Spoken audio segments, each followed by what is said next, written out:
Here filling in for Jim. Hello again, Jared. Hello again, Marjorie. Great to be with you. Nice to see you. I should say we're here on Tuesdays and we're here on Fridays as well. So we are just days into the shutdown of the Orange Line, for which the city of Boston and the MBTA established new transit hubs and spent $37 million to coordinate shuttle buses in an effort to ensure disruptions are as minimal as possible. So we want to hear from you. Are they? You seem skeptical. Aside from the lone shuttle bus that got lost yesterday, oh well. According to the Boston Globe, is everything running smoothly? Are you finding your commute now utterly unreliable? Finding solace only in the meme pages that are satirizing our desolate shared experience, like the Boston Accent page, which reads, "Miss riding the Orange Line? Here's how to start a fire in your own car." We're going to take your calls, transit stories, traffic stories, because traffic has been impacted. 877-301-8970, 877-301-8970. That is the number to call us or text us, 877-301-8970. You can also tweet us at Boss Public Radio. So how was your experience today, Jared? Well, the last 2 days, it was totally fine. So I run in the city in the morning, I ran around, and it didn't look like anything was amiss. Yeah. I drove in two different ways, because of course today we're coming to the library. Yeah. Didn't seem to be any problems. I'm reminded of, remember a few years ago when there was Carmageddon, quote unquote Carmageddon, because they were reducing the number of lanes on the Mass Pike in Boston, and everybody freaked out about it. And I think that's part of what happened here. But we also have to remember, these are the very two quiet weeks in the city anyway, in addition to the holidays, when people are still away, people are not back in school yet, and so the city is kind of quiet. So I think the day to dread is the day after Labor Day. Oh, good. When everybody something to look forward to. Exactly. Yeah. No, I mean, there are some great, our colleague here, morning show, Jeremy in Paris. Here's Jeremy Siegel's great little tweet on this. So, there's going to be shuttle buses, but they're not going to stop at every stop. And you should probably take the commuter rail if you can. But there's also going to be blue bikes for free. But I don't know if you'll be able to find a blue bike. So you should probably drive, but just don't drive. He was talking about the various solutions people have to this whole thing. And I love some of these stories in the Globe about somebody that took the commuter rail for the first time. And she's some woman from Jamaica Plain. I think she was a nurse from Jamaica Plain. She said, well, it wasn't that bad. So she thought it was much worse. And I guess the thing is it going to be done in time? You know, is it going to be done in time? And are the fixes going to be fixed? And this is a prelude to as we've talked about before, the Green Line is already delayed in some sections, shut down in some sections. Is it going to be the Orange Line, then the Red Line, then the Blue Line, and then the Green Line again and again and again? So if you have any stories, if you have any experiences, if you thought the traffic was bad, if the shuttle buses were blocking your way, apparently some of the shuttle bus drivers forgot to announce the stops on the shuttle bus. Did you see that? Well, I mean, dude, let's give them a little bit of a break, right? There's a lot to remember. You're trying to navigate the streets, which apparently they might not know because, as you mentioned, there was that one shuttle bus that kind of got lost because it made a wrong turn. But these are coach buses for the most part. So they're nice. There is a bit of a luxury ride now happening. Can't you recharge your phone on those buses, I think? And they have those big cushiony seats. They're very nice. They do, but... they're kind of better than the regular MBTA buses, right? No wait service on the buses, though. Oh, no wait. Just like the Orange Line, no wait service. No wait service in the buses. Yeah, so I think obviously there's tremendous scrutiny, and they know they have to get this done. And as somebody pointed out, this is a private sector approach to public infrastructure. So that's helpful that there is this intensity to it. I mean, they did say this morning that they're still on track, which you hope they would be after 2 days. But so let's hope that they can carry this forward. But we know if they don't, there are reasons this needs to get done now, primarily for safety. You know, they had this kind of a funny thing about there's no stops right around Tufts, Chinatown. There's been some upset about that. I guess they may rearrange some things, so there were ways to get there. But they were talking about the people coming in. These are Globe stories talking about the people coming into Tufts Medical Center.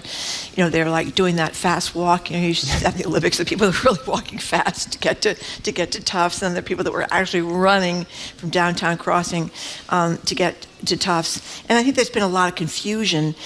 Some guy from Harvard Graduate School of Design, he redesigned the MBTA's map because he thought it was going to be, he said he knows the transit system like the back of his hand.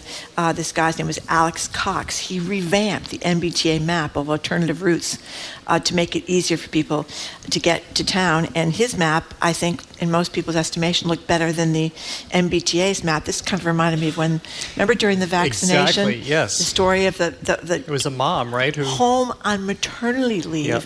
who organized, was it the vaccination call-in, the COVID vaccination hotline? It was helping people schedule. That's exactly what it was. Helping people schedule. So you have the entire state of Massachusetts is on top of, trying to help people schedule their vaccines. You have some mom home maternity leave. Between Exhausted. nursing the baby and Yeah. changing the diapers, she put together the schedules. And it does show, I think that, it shows what the T is showing, that our systems are antiquated, our computers are antiquated. We are not keeping up to speed in the state of Massachusetts the way we should. So what do you guys think about this? 877-301-8970 is the number at which you can call us and text us and tell us if you had any impact, if you felt any impact at all, if you are not somebody who takes the Orange Line, if you're coming in, south through Somerville on 93 South, are you coming north on 93 North, are you coming in on the Mass Pike? Have you had any problems? If you're coming in, I guess the worst impact would be from where you come from, right? From Dorchester? No, you don't come from Dorchester anymore. No, I moved. It would be the Jamaica way. Wouldn't it be the worst impact to people coming in the Jamaica way? Because the Orange Line runs along there, right? Well, it runs basically through the core of the city, from one end to the other. If you're looking, as Somerville Assembly Square all the way through Back Bay and on. So I think that's why it does affect everything. I think one of the great things about this, though, is it is forcing people to think differently and finding different solutions. And one of the most exciting things, and maybe I say this because I'm a recent convert, is to blue bikes. And blue bikes. And the tens of thousands of people, I think, are already signing up. And so it'll make the city think differently about bike infrastructure. I think Mayor Wu has already been doing that and creating more bike lanes and trying to push people in that realm. We saw her commute to work on her bike recently, along with a bunch of other Well, that's the advantage of cyclists. being a 36, 37-year-old mayor. I mean, she's in great shape. Mayor Wu is in great shape, I would think. But biking will put you in even better shape. John from Marblehead, you are first on the How Bad Is It Out There Without the Orange Line show. Thank you for calling. Hi, John. Hi. Hi. Thanks for taking my call. Sure. I'm a retired construction supervisor, Yeah. and I worked in both private and public sector. And the point that was made just earlier that they're approaching this as a private sector job is right on, and we should give these guys every chance we can to meet their schedule and do what they do.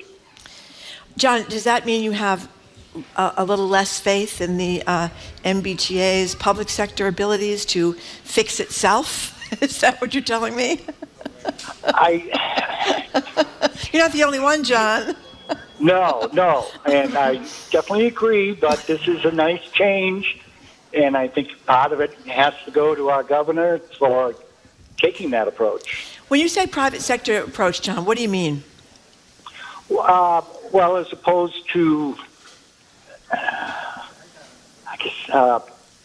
people that want to make money in construction. Yeah. The Fishes and the Boston Properties, and they're used to putting out a large amount of money, but getting it done on time. Yeah.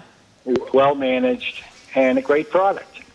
And I do believe that might be missing a bit in the last 50 or 100 years of public work. Okay. John, that is an excellent point. Thank you very much for the call. I remember the one thing that was done, and I always am proud of this because the guy was from Somerset, which is a suburb of Fall River, which is where I grew up, and I knew the family. Bob Tierney, I think that was the father's name. He was an engineer kind of guy, and he was the guy that was in charge of, there was a construction project from, I don't know, maybe from like Dorchester into the tunnel. They did 93 North. And there was going to be a $10,000 a day fine to the contractor for every day that they were late. And guess what happened?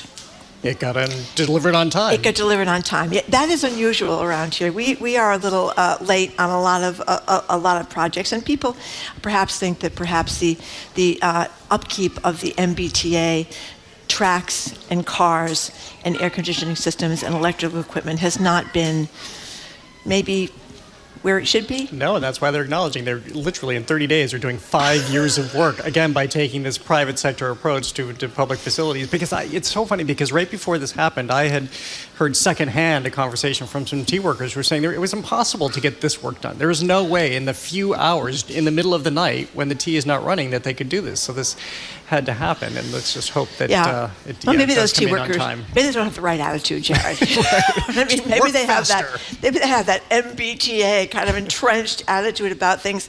Kayleen from Denver, hi. How are you? Fine, thank you. What do you think? I don't live in the city anymore. I did for about 6 years, lived in Jamaica Plain and took the Orange Line to work every day. Yeah. I think that I might be in the minority here, and I agree with you both, on the point, which is that this is finally a drastic solution to a drastic problem that in however many years has been attempted to fix with Band-Aid solutions. Yeah. So while for 30 days it is a major interruption, I sort of look forward to, what it's going to look like when I get back to the city or in 30 days from now, to finally, hopefully have less interruptions, less maintenance interruptions, and more consistent service. That maybe this is an approach that has to happen for all the different lines in order to have some real serious progress be made to a pretty plagued issue in our public transportation system. Thank you very much for the call. We're all hoping for the best. Are we not hoping for the best? We're hoping it's all wrapped up in 30 days and the Orange Line is shining and we get the trains that have been stuck over in China that we're supposed to get here, and that we hope that when they get here, they run.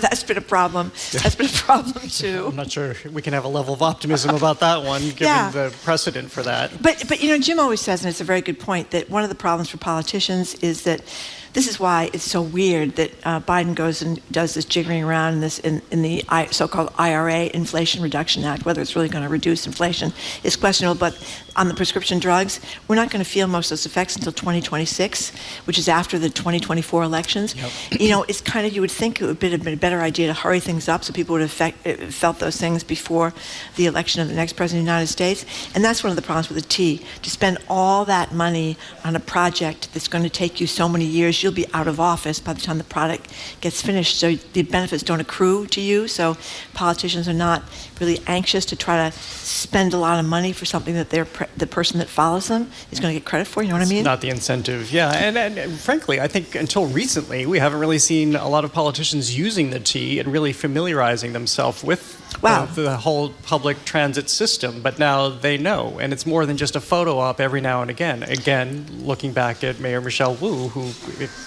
from the day she took office. That's right. This was supposed to be a core of what she did because she wanted to be aware. Well, you remember what Charlie Baker said? I think he was sorry he said it after he said it about riding the T. He called it virtue signaling. Oh, ooh, yeah. Ooh. Yeah. A little tough. Yeah, that was not a good one. Ted from Rhode Island, what do you think? Hey, Marjorie. I'm calling to give the perspective of a Rhode Islander here. Yeah. I'm a fan of your show, and it was occurring to me as I was listening, running some errands, riding through Providence, where in my 25 years living here in Rhode Island, my whole life, I can't really remember a time where we haven't been working on the 95 interstate as it passes through downtown Providence. It's this huge mess visually, and it's always traffic backup.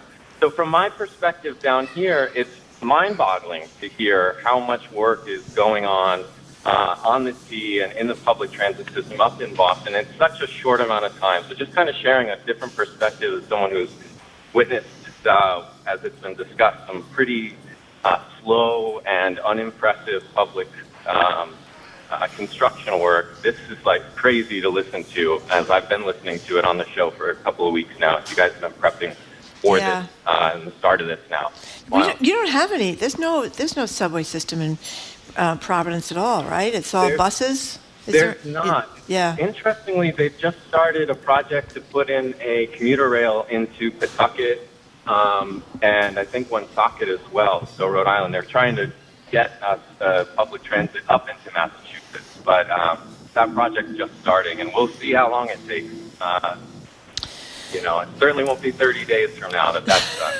Well, no, and what Marjorie was talking about earlier, that whole incentivizing by fines if you don't have it done in time. I think that was part of the bridge implementation plan they did on 93 a few years ago. Oh, yeah. That was rapid installation of bridges, and it all worked. There weren't accidents. They got everything done either on or even ahead of schedule, and I think that was part of the process. So it can be done, but it has to be. There has to be forethought. We have a question here from somebody here at the Boston Public Library. Very exciting. Her name is May from Roslindale. Hi, May from Roslindale. Who takes the Orange Line, is this right? Hi, yes. I live at Forest Hills, the May from Roslindale, and rely on the Orange Line to get around the city. Today, I took the commuter rail with my 2 children, and it was great. So I'm really appreciative of the city making the commuter rail free. And I think increasing commuter rail access and making it more possible would really help alleviate some of the pressures in general on the transit system. And I'm also really eager to see more investment in our system. I believe that we are seeing the need for this shutdown because of so many years of not enough investment in such an important part of our city. When I learned that 100,000 people ride the Orange Line every day, I was blown away. So I'm appreciative. I think the city is handling it well, and I hope that there'll be more investment in the future so that so many more people can take advantage of the system. Now, May from Roslindale, I have a question for you. The complaint we always hear about the commuter rail, besides the fact that it doesn't run on time, besides the fact there's not enough of them, besides the fact that it shuts down for most of the weekend, is the bathrooms. You said you had 2 children. Did you happen to go to the bathroom? The kids go to the bathroom. Can you give us an updated report on the condition of the bathrooms on the commuter rail? I wish I could. We didn't need the bathroom. Okay. I would say it's one of the things about taking the commuter rail for this trip. It was short. Okay. And so we didn't need that. Okay. And my one question for you is you knew how to do it, and there were people there to navigate, so there wasn't confusion? Yeah, actually. I generally know how to do it, but I was very appreciative that there were a couple people standing outside the entrance to the commuter rail at Forest Hills and a lot of really good signage that just made it easier to navigate. Fantastic. Well, thank you so much. I hope our texting is working. I haven't gotten any text, so I'm a little suspicious, but somebody could check and see if the text is actually working. So I'll give the number again, but I haven't gotten one text. Somebody must have texted us about the Orange Line. You got any texts? Well, I'm looking as we speak. You're just reminding me. 877-301-8970. Did I give the number right? Yeah, 877-301-8970 is the call number and the text number. Someone please text me, because I'm really dying for someone to text me from riding the Orange Line, perhaps, on the way in. Max in the car. Thank you for calling. Hey, good morning. So I was just driving through Jamaica Plain. I live in Dorchester, so this is the first chance I've had to do it. And I was around like Stony Brook and Jackson Square. I didn't realize how much they were going to be changing the traffic patterns, but they seem to be doing a pretty good job of it. They've cut down, or they've closed a couple of roads for the shuttle buses. But around Jackson Square, there were these 2 traffic cops that seemed to be working together to direct traffic. And they seemed to not really be on the same page, because one of them was directing pedestrians to cross the street while the other was directing traffic to hit the pedestrians. But thankfully the driver and the pedestrians were paying a little bit more attention than the traffic cops, and nothing bad happened. So at least from Jackson Square, no casualties to report so far today. That's good to hear. Actually, I will tell you, I observed some of the same this morning when I was running, that they were more mindful of the cars passing than they were of pedestrians. So hopefully that'll be worked out. But we runners and pedestrians are a careful lot. Okay, my texts are working now, and I'm so glad they are, because listen to this from Jill from Watertown. She says, I love you, Marjorie, but you're being way too polite. Maintenance on the T sucks. Oh. And this is not the fault of tea workers, but the fault of everyone on Beacon Hill for under-budgeting for years, and also as constituents for not demanding that repairs and maintenance be funded and done in a steady, ongoing manner. Thank you very much for that. Benjamin Brighton says, don't fall for the photo ops and glad handling, even if the shuttle service is a success. This is a decades-long failure of leadership and administration. We shut down a subway line and almost half of another. You can't burn down the barn and congratulate yourself for getting the horses out. Excellent point from Benjamin in Brighton. By the way, Maura Healey, who is running for governor, you may have heard that, she wants to get rid of all the leadership of the T. She basically says, that's it, they're out. That's right. And haven't we seen this in the most recent reports that the structure, the organizational structure, let alone the financial structure of the MBTA isn't quite working because we haven't had people monitoring the safety issues and whatnot. So yeah, that's part of her platform now is to restructure. Yeah, she thinks they need a safety chief. I think that is a very good point. They need a safety chief. Yep. But the thing about the MBTA leadership, I don't know Steve Poftek. I think we've invited him on a bunch of times. He's never come. But I do know that when things happen, like there's a fire and someone jumps into the Mystic, or there's a train with no driver, or people are climbing up ladders to get off the train. It's a triathlon. It's a triathlon. It's not a commute. It's a triathlon. Exactly. And he won't talk about it. He won't tell people about these things. I mean, the TV stations, the Globe, the Herald, they call up, and there's a no comment kind of thing. Or, as we saw in some Globe and others reporting, there is a delayed reaction or a diversion reaction so that we're not getting the entire truth immediately. That's which right. is also very problematic. They're very sneaky over there at the MBTA, Jared. Very sneaky. Let's go to Corrine in Salem. Hi, Corrine. Hi, thanks for taking my call. I work in Back Bay, and I commute in from Salem in the car, and the traffic is an absolute nightmare over there. They took away they added in temporary bike lanes, they added in bus lanes, so the streets are down to one lane. It's unclear. There's all orange cones and horses, like those wooden horses. Unclear where you're supposed to turn to take corners. And on the corner of Columbus and Dartmouth, where you would take a right to go towards Copley, all of a sudden there's a big do not enter sign that just appeared. Wow. Yeah, they kind of did all that around the weekend. Yeah, last night there was a cop there directing traffic, but he wasn't really directing traffic. He was talking to somebody else, and cars were turning down the street that said do not enter, and it was so confusing.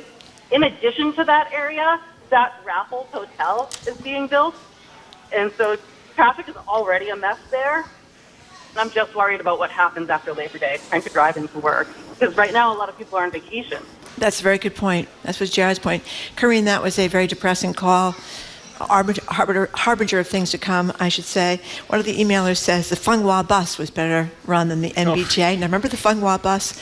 That was the bus. One time, there was a bus that would go from Chinatown to New York City, right? And it was always pulled over for, knocking down barriers at the turnpike. And some careening going on. Flying down the highway. I think it cost $9 or something. One time, people were actually cooking chickens in the back of the Funghua bus on the way to New York City. But one time, this person that was in the front of the bus, sitting right behind the driver, called us from the bus to announce that they had called 911 because the bus was going 85 miles an hour and they were having a nervous breakdown. She called from the bus.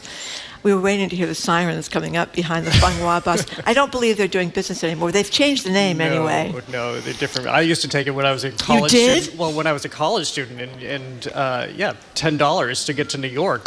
And, it was just a bonus that it was like a video game ride going 90 miles an hour down to New York. Were you traumatized and frightened on the Funghua bus? No, I thought it was super fun. I didn't know any better at the time. All right, we're continuing to take your calls on the T shutdown, the Orange Line shutdown. Stick around. You're listening to Boston Public Radio 89.7 GBH.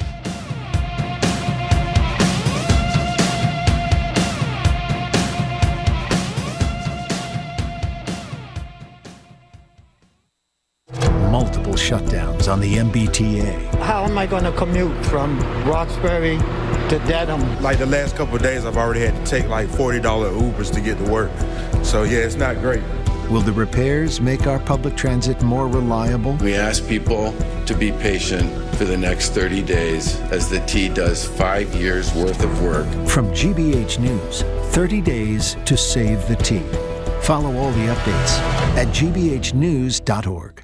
Support for GBH comes from you and Shriners Children's Boston.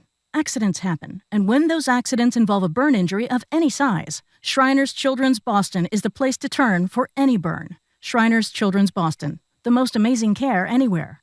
And New England Recovery Center, providing inpatient addiction treatment in state-of-the-art facilities located in Westboro, Mass. Learn more at newenglandrecoverycenter.org or by calling 1-877-MY-REHAB.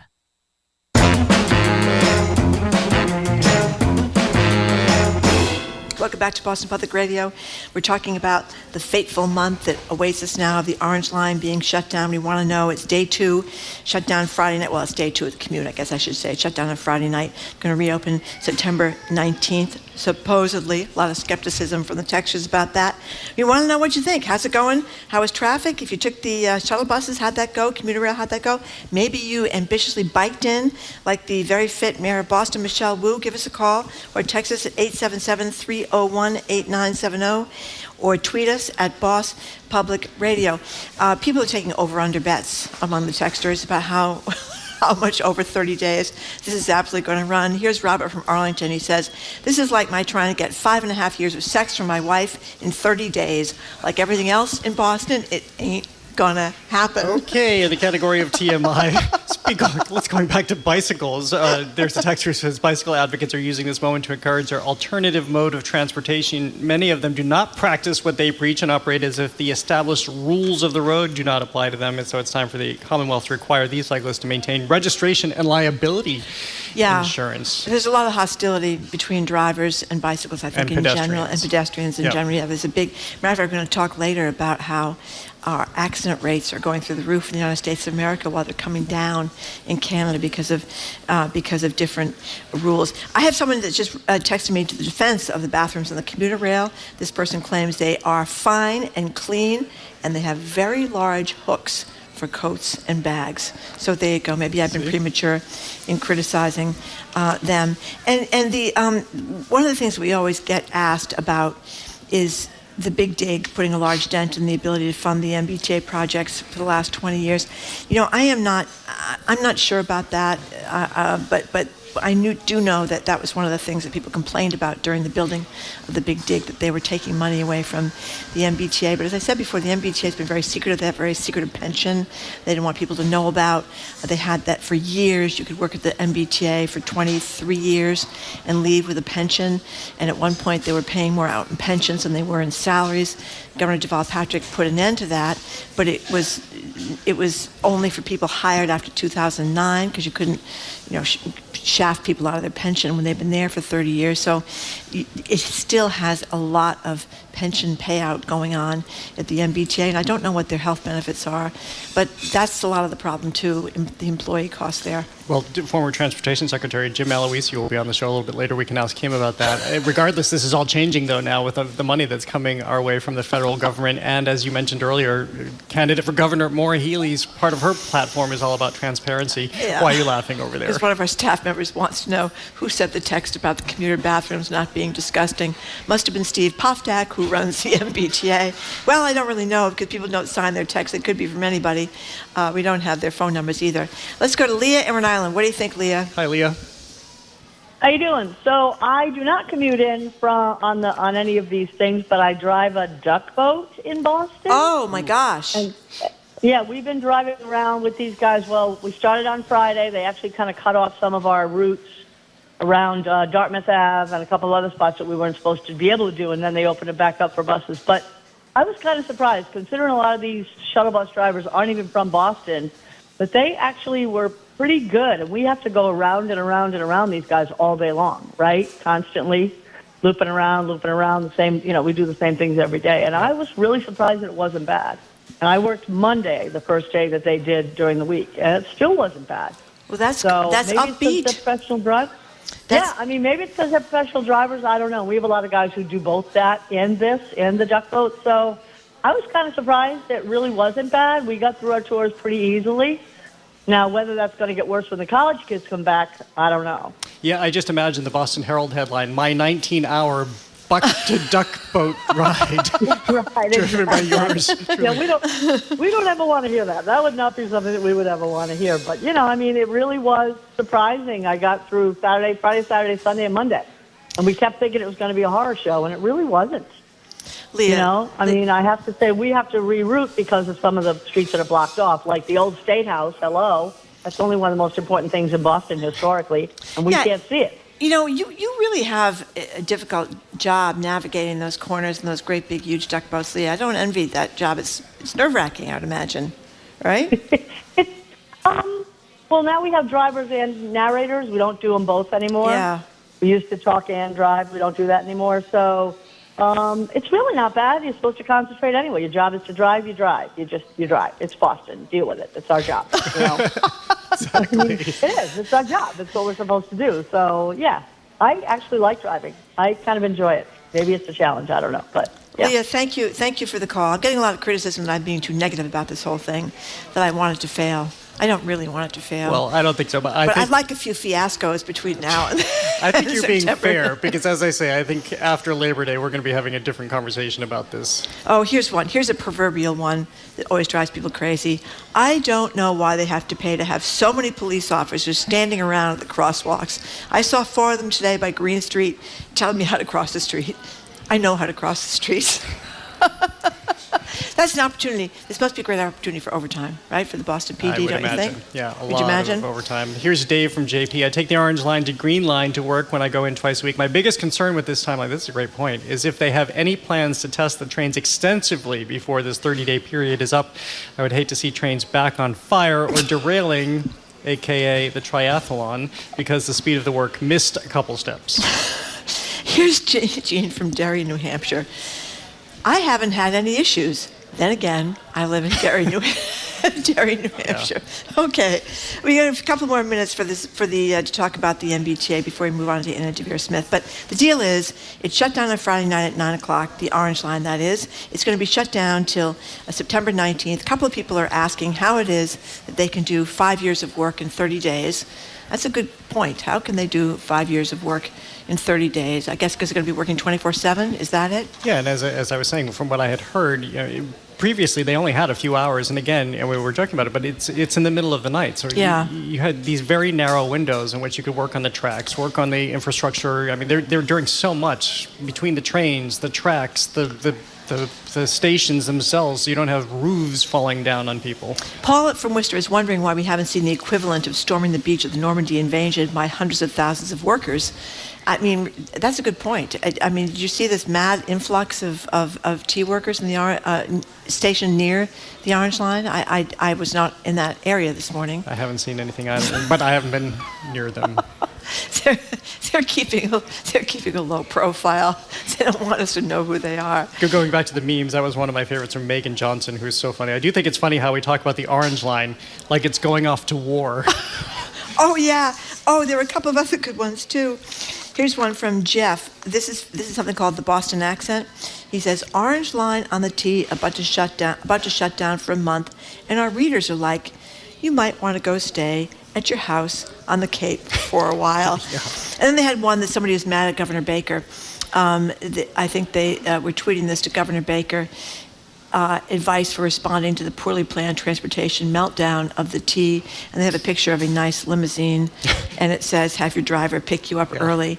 Baker took some grief for coming in, but they all do that. They all, I mean, the mayor, the governor, they all have drivers, and Charlie Baker comes in from Swampscott. And the mayor still does, we should point that out. Yeah. She may be commuting on the commuter rail or whatever, or biking, but she also has a driver too. Let's go to Tom calling from the car. Hi, Tom. Hey guys, how's it going? Good. How's it going with you? What do you think? Good. Well, my girlfriend runs a farm co-op on the North Shore, and they were short a driver and asked if I could drive into Charlestown to get, like, I don't know, I got like 100 flats of blueberries in the back of my Highlander.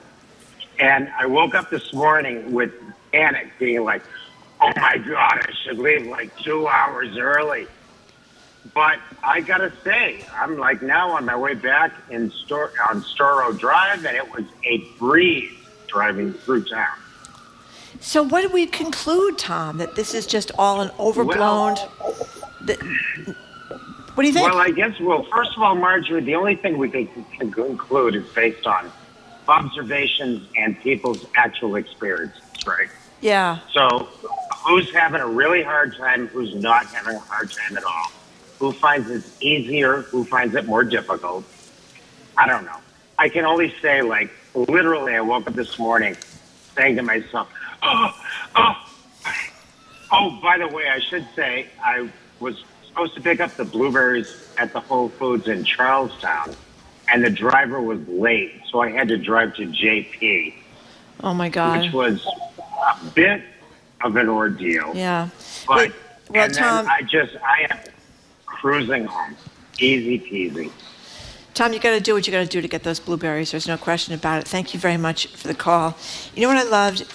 This other meme too from the Boston accent, from talking about. I guess these Halloween stores pop up all over the place, right? Yes, right before. I love that one. Right before Halloween, so they got this great picture of the Orange Line train, and it says the Orange Line has only been closed for 2 hours, and there's already Halloween stores in there. And they got the picture of the T train with the Halloween store logo on the outside. All right, well, we'll be continuing this, won't we, over the next few weeks. We'll be checking back in on the T's progress. But for now, coming up next is actor and playwright Anna Deavere Smith. She's joining us, and you are listening to Boston Public Radio 89.7 GBH.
Santa Barbara do Oeste in Brazil is known for one thing above all, its annual Confederate Festival, honoring Southern ancestors from the U.S. Civil War. That tradition might soon end. Somos país racista. We are a racist country and we need to evolve, says City Councilor Esther Moraes. That's next time on The World. This afternoon at 3, here on GBH News 89.7. Funding for our programs comes from you. And Walden Local Meat, 100% grass-fed and pasture-raised beef, pork, and chicken from local farms, hand-delivered to your door, committed to supporting a better food system. Membership options and more at waldenlocalmeat.com. And Cohen Media Group, presenting The Good Boss, a workplace comedy starring Javier Bardem as a business owner who will stop at nothing to earn a Local Business Excellence Award. Only in theaters this Friday. More at cohenmedia.net.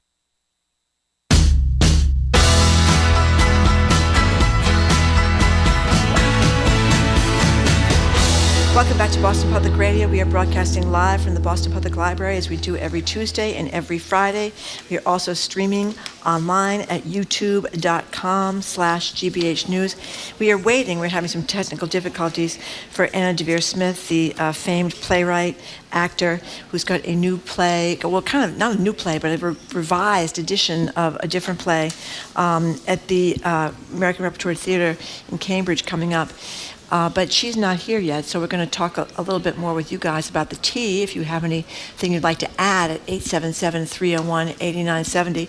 And Jared, in just anticipation of her coming, because even if she does come, it's going to be short, before we go back to the problems at the tea, the problems commuting, the problems getting in, just in case we miss her entirely, tell us what it is she's doing at the ART. Yeah, so people, well, first of all, television audiences might know Anna Deavere Smith from Nurse Jackie. She was hilarious on that show, or The West Wing.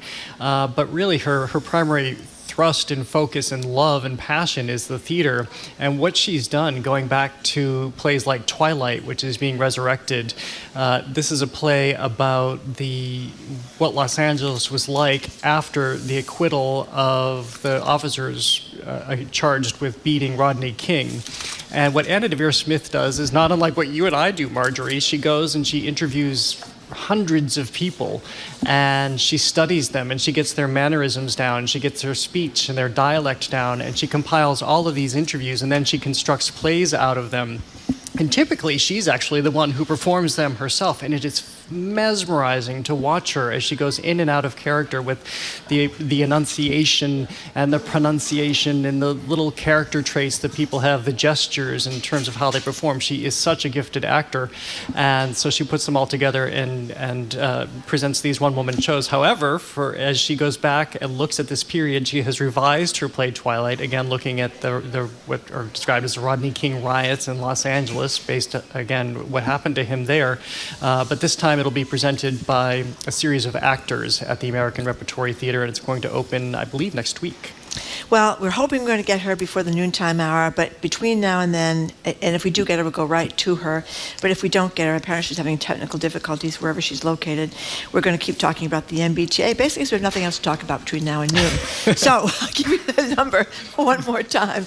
You can text us or call us at it's 877-301-8970. You can tweet us at Boss Public Radio. If you have been unaware of what's been going on around here, if you've been living under a rock, you've been on vacation, back in Boston just in time for the Orange Line to shut down. It shut down Friday night at 9 o'clock. It is going to reopen. It's going to be shut down completely for this massive, speedy, we hope, project to fix what ails the Orange Line, which will reopen sparkling and functioning on September 19th. It caused great consternation around the city because 100,000 people ride the Orange Line to and fro work or jobs, and now they are resorting to other methods to get to work. They're on shuttle buses, which, one person, there was a story that said it took them 26 minutes to get 4 miles on the shuttle buses. They're not known for their speed, let's put it that way. Or you can bicycle if you are in great shape, or you're not afraid to bike. A lot of people, I am a little afraid to bike. We were just talking to a duck tour driver. Big trucks, big operations, it's very hard to see bicyclists. Well, these are some of the issues, and some of the texters have noted this too. And again, I mentioned I'm a recent convert to the blue bikes, and there are some parts of the city where you have the isolated lanes and you feel very comfortable, and then randomly the lane ends and suddenly you find yourself with traffic. And yes, of course, you have to be exceptionally careful, especially now when you know that more people are being forced onto the roads with the buses, with cars, people who can no longer travel using the MBTA. So when I say I think that this is a good opportunity for us to rethink everything, hopefully coming out of this, the T will be stronger and more people will have faith in taking it, but also we'll learn how bike lanes and bikes can be vital in the city and how we need to reorchestrate them. But it sounds like we have Anna Deavere That's Smith. Wonderful. We do have Anna Deavere Smith. That's great. She's with us now. We have some technical difficulties fixed. So let's introduce Anna Deavere Smith. As we said before, she's an actor and playwright. Her latest play, Twilight, Los Angeles, 1992, is at the American Repertory Theater through August 28th. You can get tickets. Starting August 28th. You can get tickets at AmericanRepertoryTheater.org. Thank you so much for being with you, Anna. We missed a little bit of you early, so we were talking about what you were going to do over there at the American Repertory Theater. But do tell us again about Twilight for those who may not know, and how you have reworked it and revisited it for 2022. And thank you, by the way, for getting through to us. No, I'm so sorry. I'm in Europe with no plug, not the proper plug for my computer. And it dawned on me I could come to you guys through my phone, where I do have a plug here in my hotel. At any rate, well, thank you for having me. And, it's always a joy to be on WGBH, in large part because of my history at Harvard. It's where I wrote my first breakout piece, Fires in the Mirror, as what was called a Bunting Institute fellow back in the 90s, changed my life. And so it's always a joy to come back to the American Repertory Theater, where I'm now actually a member of the board. And, I was invited a couple years ago in the Signature Theater in New York City to bring back two of my works. One, Fires in the Mirror, which was done as a one-man show. It was originally a one-woman show. And with Twilight Los Angeles, to revise it, I asked to have 5 actors, and that's what we have, 5 wonderful actors who performed the show in New York. And I'm just so thrilled that Diane decided to bring it up to the ART, because the Boston and the Harvard audiences are among my favorite in America. Well, and I am so curious what it's like to look at that time. You immersed yourself, of course, in what happened there in Los Angeles and all of the interviews that you did with people who were participants or who observed this or had things to say about it. But what is it to look at that time here in 2022, given what we've just been through and witnessed ourselves in the last couple of years? Yes, indeed. Well, we were supposed to be on stage originally in 2020, and we were delayed because of COVID. But then, of course, 2020 also has marked world history with the murder of George Floyd. And so I think that, matters of race, and I went to Los Angeles after what some people call the uprising, some people call a riot, some people call the events in LA in the 90s. And I interviewed 320 people within the year of that riot. And, the themes that come up when we have racial uprising are themes that have plagued us forever, right? I mean, even in that riot, people thought about what had happened 30 years before that in terms of the Watts riots and the Kerner Commission report. And so here we are 30 years later, and what attracts our attention is a death in the case of George Floyd, in the case of Rodney King, a beating that we all saw on video. But then we also always look at how we are living in race and say, well, we have to change it. And the question is, do we? I hope that's something that the ART audience will want to think about and talk about, 2 years later. Is anything different in terms of the overall matters of how we live? And we say no justice, no peace. We say Black Lives Matter, but do they? We're talking with Anna Deavere Smith. Her latest play, Twilight Los Angeles, 1992, opens at the American Repertory Theater August 28th. Here's a bit of sound from the Smithsonian's The Lost Tapes LA Riots. LAPD has just told me that they have ordered all police helicopters and all LAPD cruisers out of this area. Okay, this is it. Terrible, terrible pictures. All this guy did was enter this area. That's his only crime. Tell us what some of the people told you that has made it into your play about their experiences then, Anna. Well, that cut that has made it into the play. That is a helicopter news person filming the beating of Reginald Denny, who was a white truck driver who was driving through South Central, and some people considered that the epicenter of the riot. He was actually driving through Reginald Denny to get what he told me was a pie, one of the pies that the Black Muslims sold on the corners. And as he drove through, a group of youths pulled him out of the car and beat him, and it was caught on video. So that's represented. Certainly the beating of Rodney King is represented. As you may know, a man named George Holliday was actually out on his balcony testing out his new video camera. And that's how the world saw that footage of Rodney King being beaten by 4 police officers. It took a year before the police officers were actually in court. Everyone thought they would all go to jail, and they didn't. And that's what caused the burst of what we call a riot or an uprising. Also represented is what happened in the Korean American community that went back before the uprising to the killing of a young girl by a Korean grocer, a young girl named Latasha Harlan. So that the No Justice, No Peace really started after Latasha Harlan was shot, and the Black community did not feel that Mrs. Sunja-do was appropriately punished for what, again, was seen on videotape. So, we have, I think the show runs for about 2 hours with an intermission. And out of the 320 people who I interviewed, I went all over town to try to get, I would say, a tapestry of how we were living at that time. in regard to police brutality.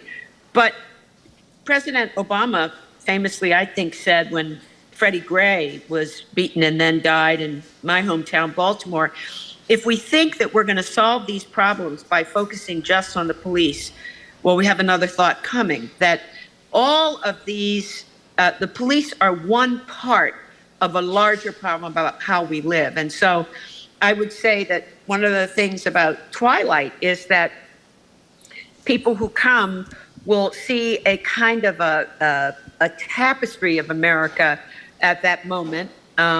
Whites, blacks, Latino people, Korean American people. And I always hope that when people come to the theater, they're already bringing ideas that they have about how we live and don't live well together. And that I think even though this is 30 years ago, again, it will have resonance right now.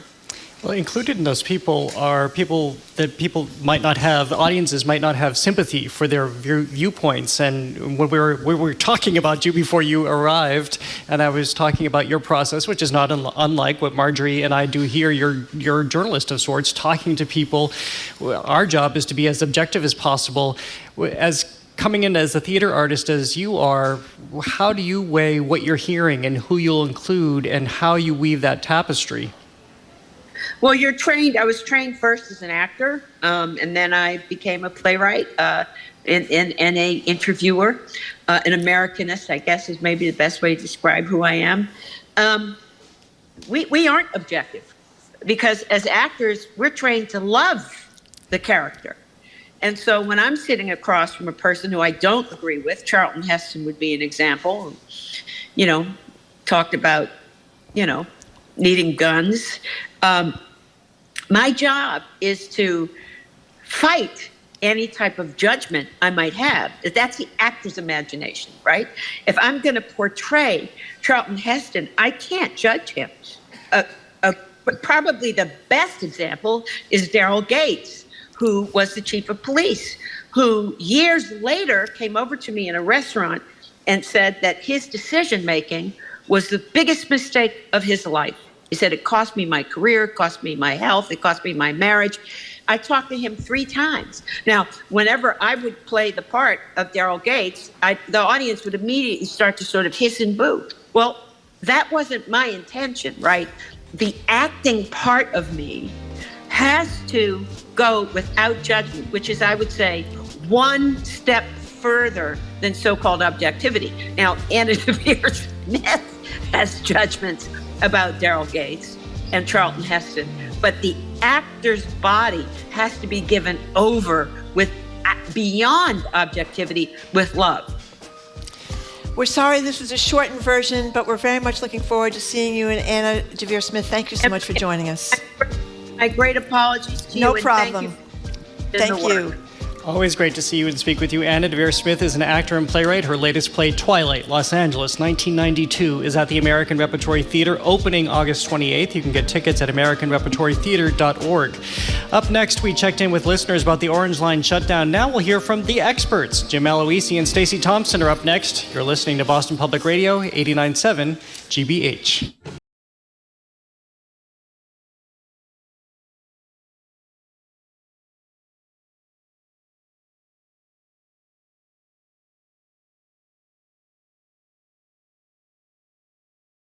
Our programs are made possible thanks to you and the Worcester Art Museum, presenting Jewels of the Nile, where you can experience ancient Egypt in brilliant color through 300 pieces of jewelry displayed for the first time, now on view. More at worcesterart.org.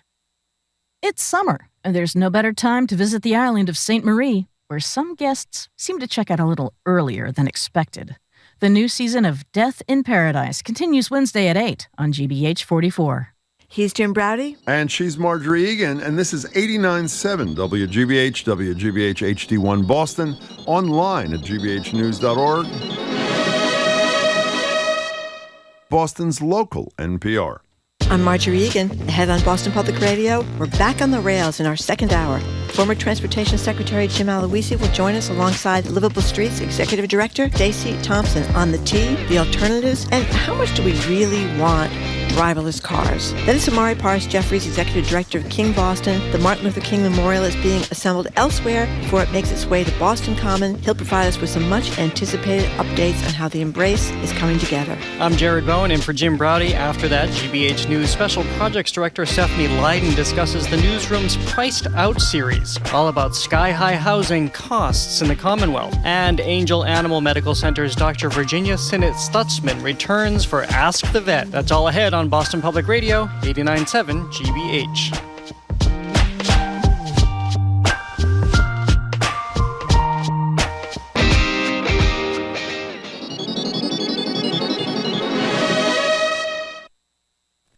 Live from NPR News in Washington, I'm Lakshmi Singh. Twitter's former head of cybersecurity turned whistleblower reportedly is accusing company executives of systematically misleading the federal government, users, and their own board about violations of security and privacy in the interest of winning multi-million-dollar bonuses tied to daily user growth. Multiple news outlets are reporting details of a complaint in which Peter Zatko, once a famous hacker known as Mudge, claims senior management lied to federal regulators about security vulnerabilities that led to repeated security breaches, severe enough to pose a threat to national security. A Twitter spokesperson is reported saying Zatko was fired in January for ineffective leadership. The explosive revelations are surfacing as Twitter is locked in a legal battle with Tesla and SpaceX CEO Elon Musk, who is attempting to pull out of his $44 billion deal to acquire Twitter. 2 men have been convicted of conspiring to kidnap Michigan Governor Gretchen Whitmer in 2020. Barry Croft and Adam Fox were found guilty today, 4 months after a federal judge declared a mistrial in that case. At that time, 2 other defendants were acquitted. Croft and Fox, said to be members of the Three Percenters militia group, were also convicted of plotting to use a weapon of mass destruction. Federal agents have arrested the former Speaker of the Tennessee House of Representatives and the man who was his chief of staff. Ina Cardona of member station WPLN reports they face 20 charges of theft, bribery, and conspiracy. The U.S. Attorney for Nashville says Representative Glenn Cassida and Cade Cothran were indicted by a grand jury yesterday. The FBI arrested both men at their homes this morning. The indictment charges Cassida and Cothran with using a fake name to set up a company offering campaign services to other legislators. It alleges that they submitted sham invoices to the state, secretly funneled state money through the company's bank accounts, and engaged in bribery and kickback schemes. They are accused of stealing at least $51,000 from federally funded programs. If convicted, they could face up to 20 years in prison. For NPR News, I'm Nina Cardona in Nashville. The day before Ukraine's Independence Day, the president of Poland is in Kyiv meeting with President Volodymyr Zelensky. NPR's Alyssa Nadworny has more. The Polish president Andrzej Duda has been to Ukraine 3 times since Russia invaded in late February. A strong ally of Ukraine, Poland is hosting about 6 million Ukrainians who have fled the war. In addition to talks with Zelensky, Duda is participating in a summit aimed at putting an end to Russia's 2014 annexation of Crimea. His visit comes as U.S. intelligence agencies indicate Russia is likely to increase attacks on civilian infrastructure and government buildings in Ukraine in the coming days. That's Alyssa Nadworny reporting. The Dow is down 156 points, or nearly 0.5%. This is NPR News. Good afternoon. With the latest from the GBH Newsroom, I'm Henry Santoro in Brookline this Tuesday. Word from Amazon headquarters is that the company is about to close 5 warehouse sites here in Massachusetts. Delivery sites in Milford, Dedham, Everett, Randolph, and Mansfield will close as Amazon opens several other new delivery facilities across the state. Company spokeswoman says that employees who work at the 5 buildings that are closing will be offered jobs at nearby Amazon sites. No word on how many people will be impacted by the closures or when those sites will actually shut down. Massachusetts adopted new regulations to encourage more electric vehicles in a sweeping new climate bill passed earlier this summer, and now Vermont is getting ready to adopt similar regulations. Abigail Giles of the New England News Collaborative reports on the state looking for residents' feedback. Decades ago, California won the power to regulate air pollution from cars, much more strictly than the federal government does. Almost 20 states, including New York and Massachusetts, have adopted California's regulations on automakers, and Vermont is about to join them. Starting in 2026, Vermont will require that a growing percentage of the new cars sold on dealership lots here be electric vehicles. By 2035, every new car sold in the state or registered here will have to be electric or powered by hydrogen. Similar rules will also apply to medium and heavy-duty trucks, but with a much longer timeline. The state is accepting public comment about how to make this transition work for residents through September 30th. For the New England News Collaborative, I'm Abigail Giles. 73 degrees in Boston, cloudy sky. This is GBH News. Support for NPR comes from NPR stations. Other contributors include Mattress Firm. Whether browsing online or in one of their stores, Mattress Firm is committed to providing personalized service and advice to help people choose the right mattress for their needs. Learn more at mattressfirm.com.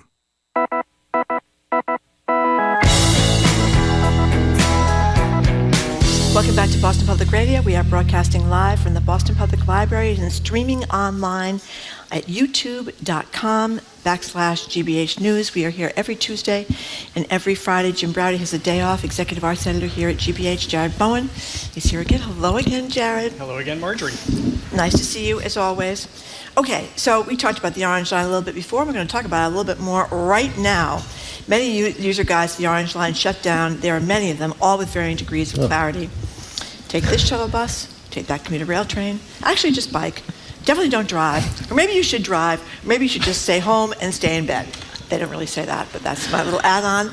Anyway, joining us now are two transit experts to explain exactly what is happening, what to expect over the next few weeks. Jim Aloisi is a former transit secretary from Massachusetts and a member of the Transit Matters Board. Stacy Thompson is executive director of the Livable Streets Alliance. Jim and Stacy, welcome back and thank you for being here. Jim reminded me that I'm supposed to ask at the beginning of these segments, how'd you get here? So, how'd you get here? I got here using the red line to the green line and then crossed the street and came into the library. There you go. We are very close to the green line, the green line stop. How about you, Stacy? Did you bike? I biked today, but I am an Orange Line rider, and I had planned to take the shuttle, but the rain held off, so I took the bike. Okay. Hey, Marjorie, when I was doing this with Chris Dempsey, we were the transit nerds, and now Stacy's here with the experts. We're experts. Yeah, that's right. Well, you're a little less nerdy now that Stacy's joined you. Yeah. So what'd you hear? What's the scuttlebutt from your various sources around the MBTA tunnels? Yeah, so what I would say is for the rider experience, it's a little confusing, a little bumpy, but I would say better than expected. The first few days out, for the most part, and I am optimistic. I'm choosing to be optimistic. That's kind of all I can do right now. We are seeing MassDOT, MBTA, and municipal partners making adjustments. So when folks say, I was confused, there wasn't enough signage, there wasn't enough enforcement, I don't know what's going on, we're seeing changes real time the next day. And so I think that's good. I still think folks need to avoid driving at all costs. There was a crash on 93 today. That caused congestion. Folks went on roads, that mucked up things in Medford and Somerville and communities like that. And so I think we need to be watching out for those traffic peaks, what things are going to look like after Labor Day. But so far, we're okay. I don't know, Jim, if you've heard. Well, let me interject my own pessimism here. And I don't mean to be a realist, is what I'll say, because Jim, I know you've lived in the city for a long time. Yeah, I've lived in the city for a long time, so you know the patterns of this city. And right now is a very quiet time anyway. And so I legitimately am concerned about what happens after Labor Day when everybody comes back to work. More people probably have to work in the office, and all of the college kids are back. So is this going to hold, do you think, into September when things get a little crunchy? I really worry about it. I know the mayor has said that she worries about it, and I think for good reason. And I agree with you. I think we're fortunate. This is the traditional people like to get away right before Labor Day time, and so things are quieter, and it's good. But when Labor Day hits, and everyone's back in college and university, and all the Boston school kids are back, it's going to be a little bit of a different situation. There's a different psychology. I'm hoping for the best. I'm frankly expecting something less than that. It's just a pretty drastic thing to do to a city and its people, to shut down a major subway line, right? And so I'm glad that they want to push work out. I'm a little concerned about getting a better handle on the metrics of what exactly we should expect when this is done. It's not as completely transparent to me, at least, as I would like it to be. But I agree. I think we're going to be in for a very different circumstance after Labor Day, and we need to be prepared for that. And Stacy's right. Don't drive into the city, but that doesn't mean don't come into the city. Right. Yep. And the mayor has done a really good job promoting commuter rail for people who can take that as an alternative into the city. And I'd like to amplify that. If you can take commuter rail, take it. And it's a good service. You'll like it. You'll come back for more. Can we go back to that transparency notion for a moment, because I think a lot of people do have questions about this. Number one, how can they do, as they keep describing, 5 years of work in just 30 days? Where did all the workers come from? We know there's already a labor shortage. How is this assembled so quickly in order to do this? So how will we get an understanding of how this has all gone down? Yeah, so I'm going to sort of say that what I have answers for and then say what we don't know yet. So I think it feels confusing for folks to say 5 years doing it in a month, and we don't really have a full list of exactly everything we're doing, right? So Jim and I can't geek out and be like, well, this would normally take this much time. But the key difference here is that typically what the T has been doing is starting work after the last train wraps up and ending work before the next train runs. That leaves 2 hours, and you have setup and you have cleanup and all of this stuff. And so you just get inches, sometimes inches of work done night after night. That's what delays work for months and months and months when you're not really changing service. And I don't know exactly how we got from 1 month to 5 years, but I can say simply not having to bring folks in and out and do little bits of work here and there can save you an enormous amount of time. It can save you cost. I would like to see us maybe not shut down a system for an entire month, but we're going to have to take approaches like this, I think, on other lines as well, some sorts of shutdowns. But Jim, I know that you have the same questions about what is this work and what to be expecting at the end of this. Yeah, I'm also... There's another way to do this, right? So it's not like it's only shut the whole thing down or only do nighttime work the way they've been doing it, right? You could shut the system down at 8 p.m. Now, that's not great for some people, but you could have a shuttle service that fits in, right? You could extend those windows and not shut the whole system down. If anyone's thinking that they're going to do this for the red line, they really need to think about a middle ground, in my judgment, and not shut the whole system down. The city needs to function. People need to get into the city, not just for work.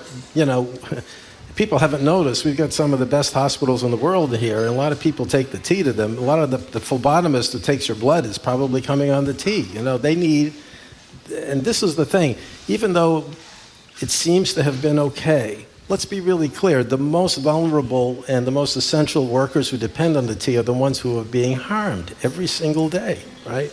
And we need to do a better job of figuring out how to mitigate those harms. I give a lot of credit to Mayor Wu. She's got no control over anything the T does. And yet she has stepped up in a way that I think many of us find impressive, gratifying. And frankly, the T could not remotely be pulling this off without the kind of support that the city of Boston and Somerville and others have been offering them.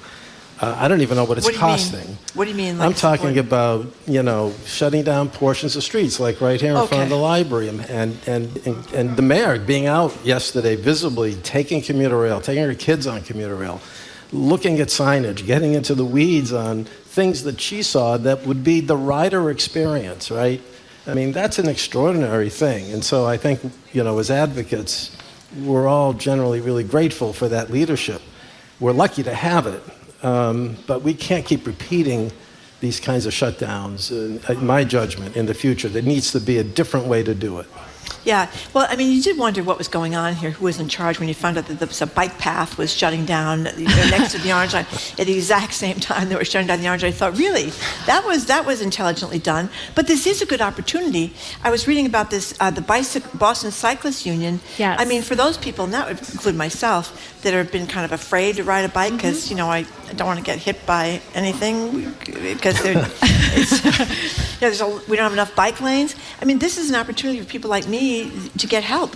Yes, and I just want to pick up on what Jim was saying about the tremendous work the city of Boston did, and also name that the municipalities on the northern side of this green line and orange line shutdown. Reminder, Somerville's getting hit on both lines right now.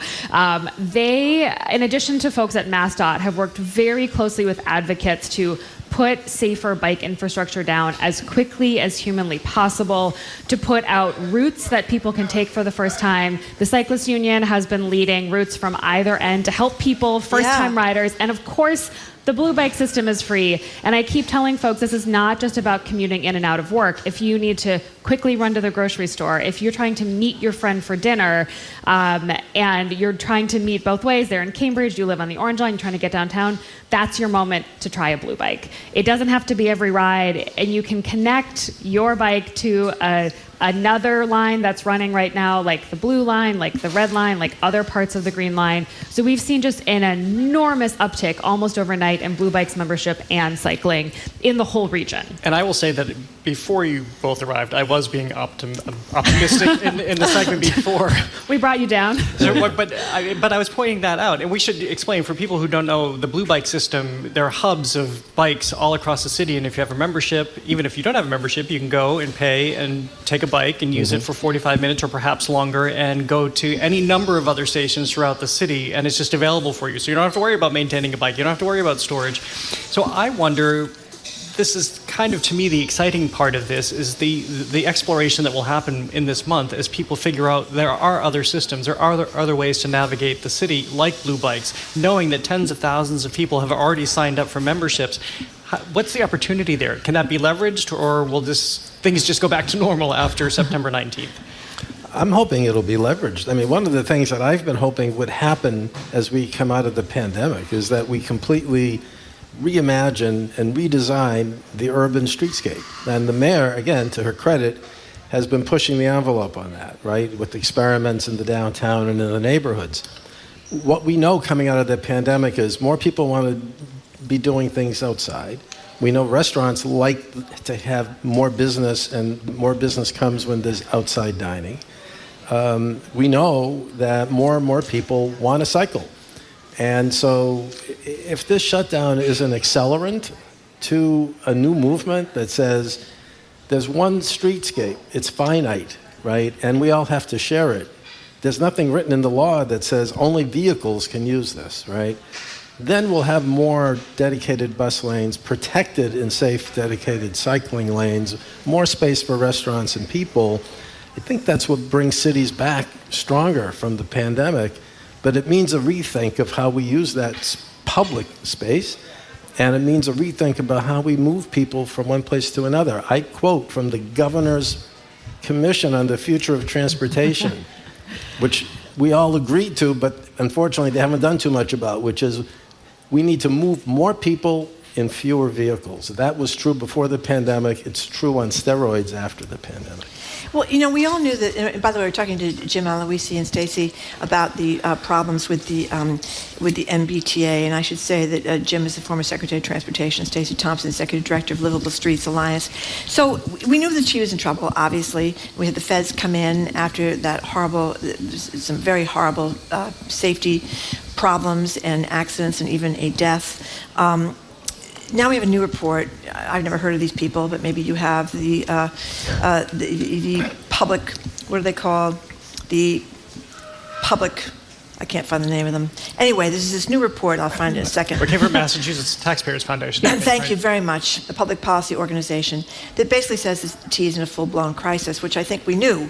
But I guess the question is, how do we get out of the crisis? I asked before we went on the air. Maura Healey's put out a new proposal. She's running for governor, obviously. Yep. She's leading pretty dramatically. She may be the next governor. How do we get out of this mess? Yes. So I think the biggest mistake we can make right now is to call it the Orange Line crisis or to call it the T crisis. We have a statewide transportation issue, and we have spent 2 decades not paying attention. And I think that the reason why I want to pull this away, and for people who drive to work every day, they are thinking, I don't take the Orange Line, this is not my problem. Well, it is your problem now, because you're probably stuck in traffic as a result, right? This is an ecosystem, and I think where I agree with mass taxpayers is that... Yeah, that's who did it. I apologize. It's okay. Where I agree with them is that it's not fire the general manager and we fix the problem. It's not get a new board and we fix the problem. It's not fix the orange line and we fix the problem, right? It is a deep, complex ecosystem of challenges, and we need a governor who's willing to say, I'm ready to take it on. And I'm ready to acknowledge that it's across our regional transit authorities, all of our roads in the state, and the MBTA, and really take bold leadership. Jim and I have both read Maura Healey's plan that came out recently.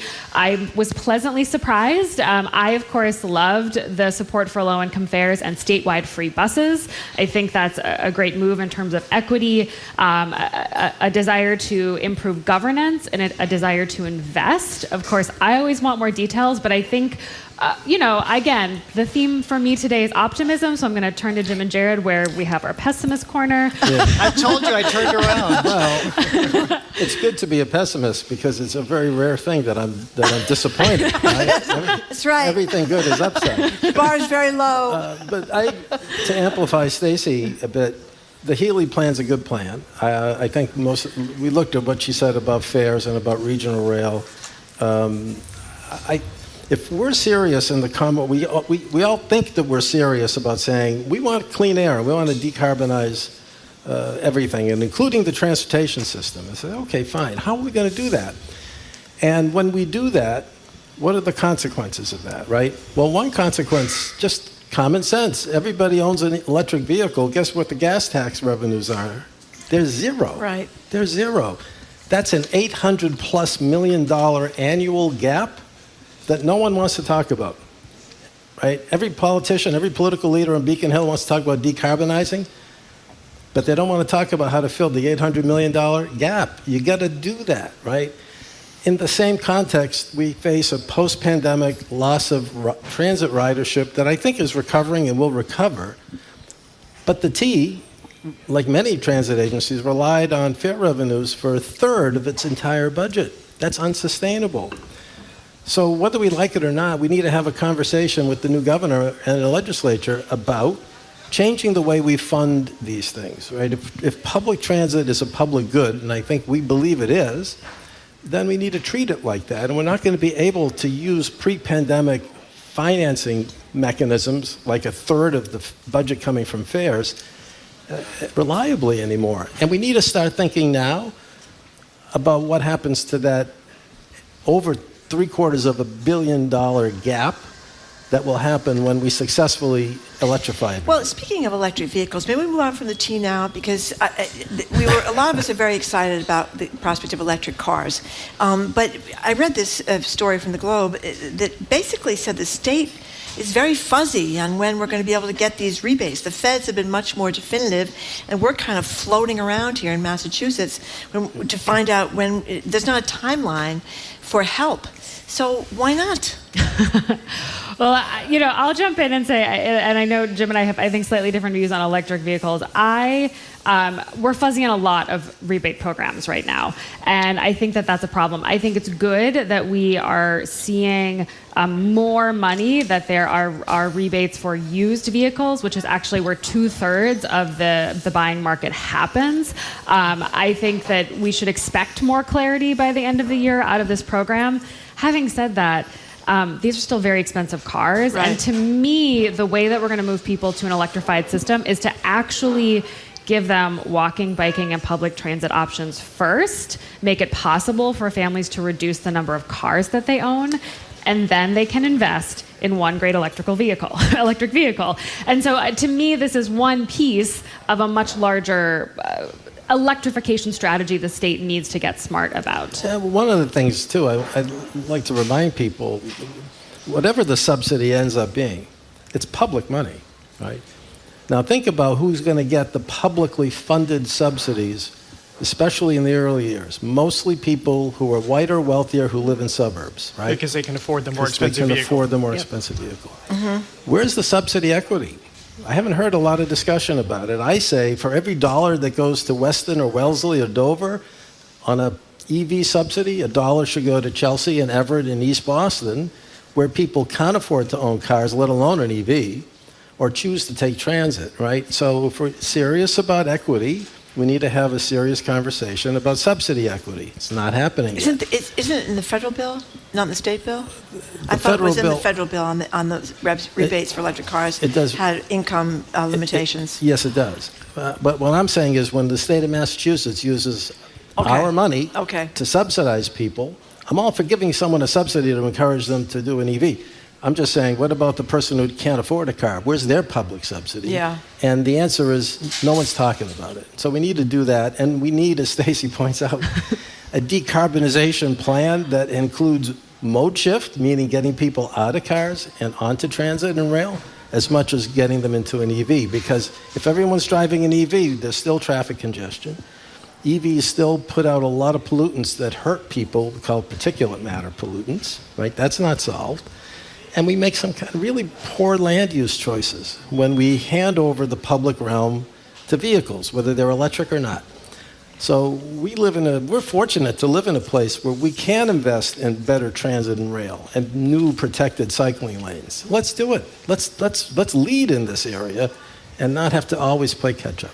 We're going to see cities not really invest in charging stations and everything else that would make electric vehicles more amenable. I think we have to have some investment. Yeah. You know, you can't. I was walking around in East Boston a year or two ago, and there's an extension cord from the second floor of a house coming down. That's not right. You need to think about where people live and what the conditions. And not everyone, especially in the city, has a driveway or a garage, right? So we need to think about that. Well, we're almost out of time here, but speaking of people walking instead of driving, we are going to have this open Newbury Street. The first one, I guess, was last Saturday or Sunday. We're going to have a few more of these, right, where the traffic is going to be closed and go through 4 Sundays in September. Open Newbury Street has a website. You can learn more about this, but that's kind of cool. That's right over there, right? Yeah. Livable streets, right? Yeah. No, we are very excited to see Open Newbury Street back. You know, the city's been doing this for a few years now. They've expanded the number of weeks they're doing it to 4 weeks, in addition to the 3 Open Streets events that have been going on in other neighborhoods in the city of Boston. At this point, I think people would throw their arms up if it were taken away. If they were like, actually, it's too much work, we're not going to do it right. But just a few years ago, Chris and Jim were here, and it was a big controversy, right? It was a huge, big controversy to even suggest that we would close down Newbury Street for one day. So, you know, the optimist in me is saying definitely take a blue bike or a shuttle to the wonderful Open Streets events that are happening on Newbury Street. And you can leave blue bikes where you take them. I think a lot of people don't realize that. If you get one up in Cleveland Circle, you can leave it down here, right? Exactly. You're not returning anything. Exactly. And they've increased the number of blue bikes throughout the system, so it's a great option for folks who are maybe a little rusty. And by the way, just to end on a pessimistic note, we're talking about shutdowns, right? It's great that we're shutting streets down for people. That's a good thing. Next year, unless the new governor changes this, the plan is to shut the Sumner Tunnel down for 5 or 6 months, completely, not just weekends. Total shutdown. So imagine what that's going to do to our mobility system next year. And we're not even talking right now about how to prepare. How do you spell havoc in 3 different... Okay. I just went onto my phone and put my house up for sale. That's it. There you go. Done. That's right. So be warned. Okay. Thank you very much for coming in. We didn't get to why you don't like driverless cars, but I tell you what, I'm with you. Why are people clamoring for driverless cars? Are you kidding me? Are you kidding me? Yeah. Really? I can have my snack. I can read. Yeah, right. Go right into the Sumner Tunnel and not get out. All right, we have been speaking with Jim Aloisi and Stacy Thompson. Jim is former transit secretary for Massachusetts and a member of the Transit Matters Board. Stacy is executive director for the Livable Streets Alliance. Thank you again, both of you. Thanks. Optimism and node for being here. Coming up, Imari Jeffries of King Boston is here to update us on the Embrace, the King Memorial currently being built in Walla Walla, Washington. You're listening to Boston Public Radio 89.7 GBH.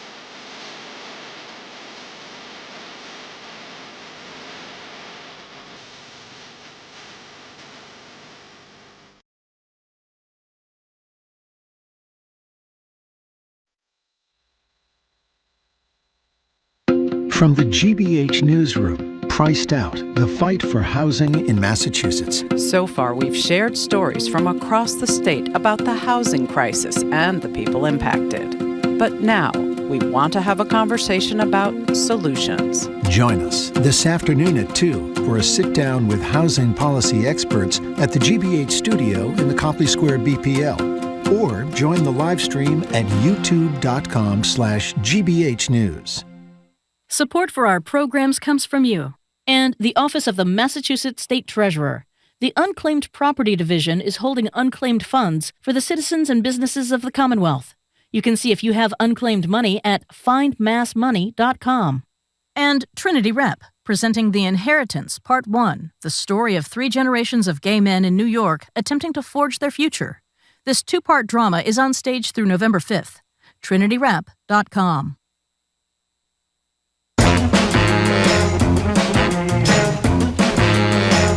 Welcome back to Boston Public Radio. We are broadcasting live from the Boston Public Library and streaming online at youtube.com/GBH News. Jim Browdy's off. Jared Bowen is in. So King Boston's The Embrace Memorial is meant to honor and celebrate Dr. Martin Luther King's time in this city. But first it's got to be built. And apparently that's happening all the way across the country in Walla Walla, Washington State. Walla Walla. I don't know how I'd feel if I lived in Walla Walla. It's fun to say. It is fun to say. But anyway, we're now joined by Imari Jeffries, Executive Director of King Boston, to discuss the latest developments for the statue that will be unveiled later this year. Hello, Imari. Thank you for being with us. Thanks for having me back. Good to be here. But before we get any further, last time we had Michael Curry, a couple of weeks ago, we had Michael Curry on. Michael Curry's on Zoom, and he's, NAACP guy and the big honcho in the Massachusetts Public Health. He's on the screen, and he's looking very sporty. He's in like a t-shirt. He's looking like he's on the beach. And we said, "Where are you?" He said he was in Mexico at a certain person's wedding. Yeah. And you were the groom. Congratulations. Thank you. And my bride, Miriam Ortiz, we had a good time. Had 130 people down in Mexico to celebrate with us. So we were feeling incredibly fortunate and happy to have Michael and a bunch of other friends there with us to celebrate. Congratulations. Thank you. Was it a beach wedding? It was a beach wedding, and we just wanted to do something different. I think post-pandemic, people wanted to get away, and we kind of timed this group vacation, so to speak, with our wedding, and felt like I hope it felt for people who were there that it was a group vacation where a wedding happened, and so that it was festive, it was a party atmosphere, it was fun. So I think it felt that way, but I'm a little biased. It was my wedding. Well, it sounds very romantic to me, so congratulations again. So tell people, Imari Jeffries, that don't know about King Boston. What is it? Yeah, King Boston is an arts and culture organization and a research and policy center that has converged and I think centered around building of this memorial. And so there is a memorial being built as we speak in Boston Common to honor Dr. and Mrs. King, as well as 65 other distinguished Bostonians from 1950 to 1975. And so the Embrace and the 1965 Freedom Plaza is what's being built right now. And so, it's one of the exciting things that are happening to the city. And I think we're excited to share this incredible, important memorial with the city in next January during MLK weekend. And of course, it is going to be, I think we can be optimistic and forecast that it will be a destination in this city once the memorial is unveiled on Boston Common. So it's being made right now, as Marjorie said, in Walla Walla, Washington. And you were just there. What was it like to see this being made? And talk about the scale and how it's being made. Yeah, before I went to see it myself, the day before we landed in Walla Walla, one of my friends, James Hills, who was down with us, said, "Hey, you're going to cry when you see this." And I said, "I'm not going to cry. I've seen memorials and monuments before," but he was right. So I don't know if he knows me well enough to know I'm a sensitive guy, or he just understood the magnitude. And so it is an incredible memorial for Boston. And in some of the photos you can see I'm 6'2", 190 pounds. And the hands of the memorial, it would be like sitting in a comfy plush chair. They're huge. Wow. And so in the photo that's being displayed, you can see how large it is. It's 20 feet high. It's 40 feet wide. It will be Boston's Statue of Liberty. And so I think when folks come to town and folks are from here, it will be a must-see memorial for our city. And called The Embrace because it is the King's hands coming together. That's Coretta right. Scott That's and right. Martin Luther King. That's right. So it's inspired by a photo of Dr. and Mrs. King embracing when Dr. King found out he had won the Nobel Prize. And so Hank Willis Thomas, who is the conceptual artist who created the embrace, talks about being in the center of a hug, being in the center of joy. And so in the photo itself, when you hug someone, someone's on top, someone's on bottom. And in this photo, Mrs. King is at the bottom of the hug. She's literally holding Dr. King's weight. She's literally holding the weight of the civil rights movement on her shoulders. And I think we wanted to illuminate the importance of hidden figures in history.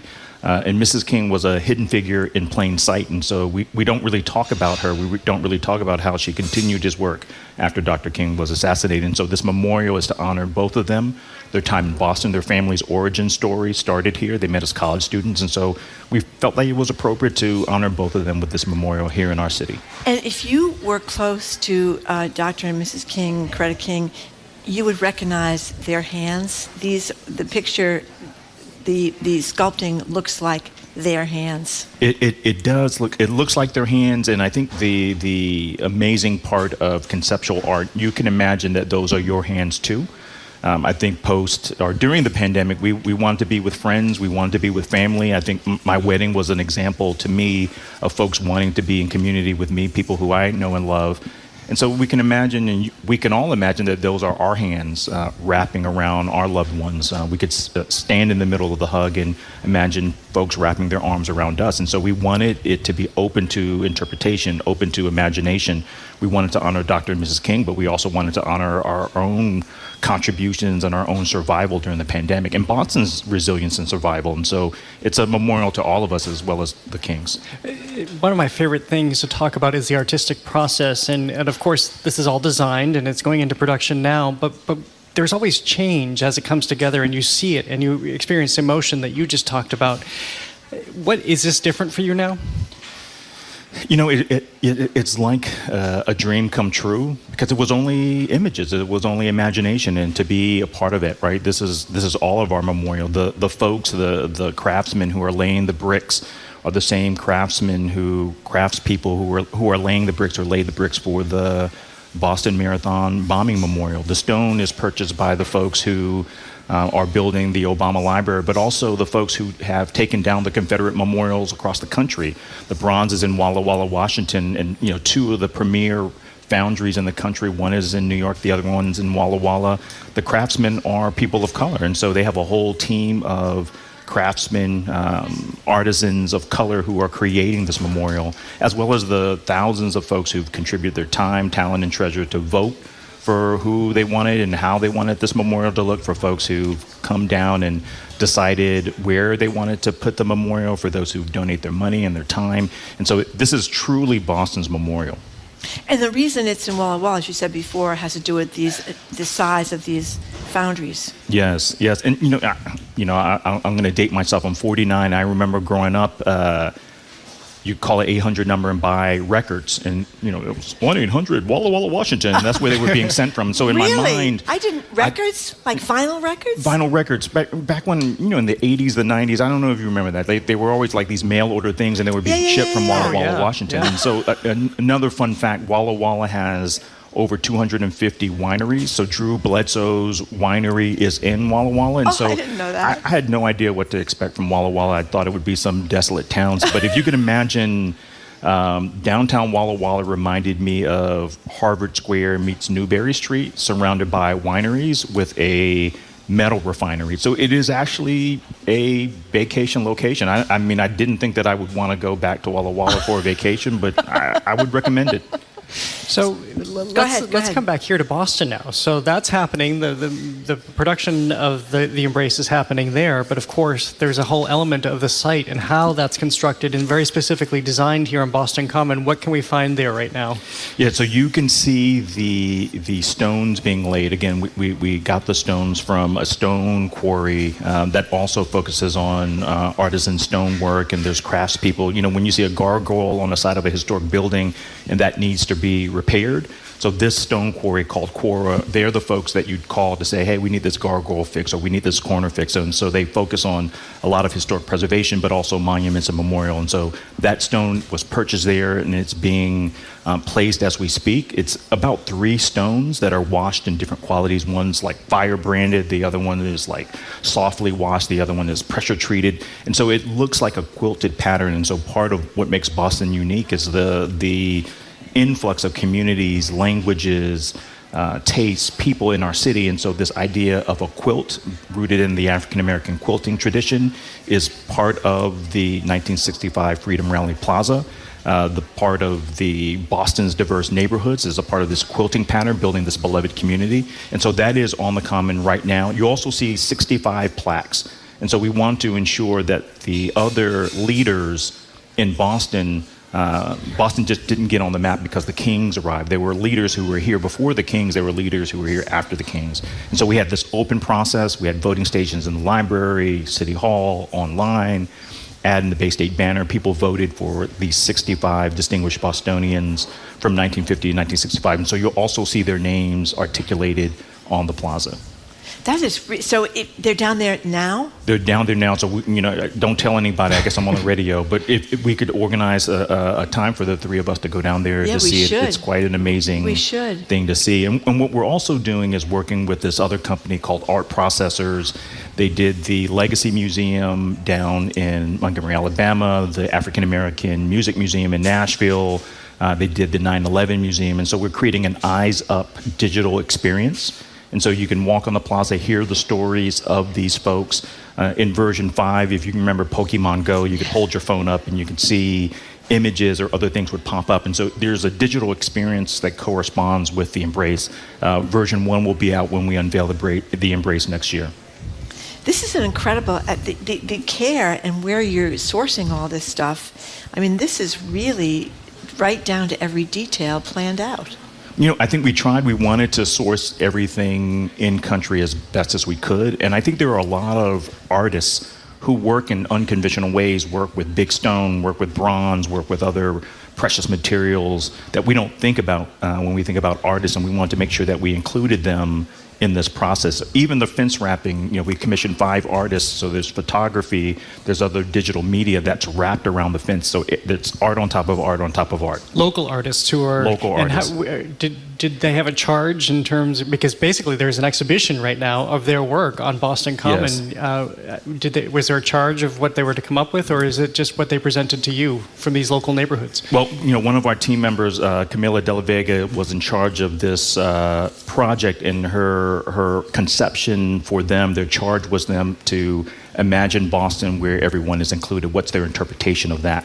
And so if you go down there, there's a barcode. You can learn about these 5 artists, 5 different neighborhoods, 2 from Roxbury, Dorchester, and I think 1 from Everett, and East Boston.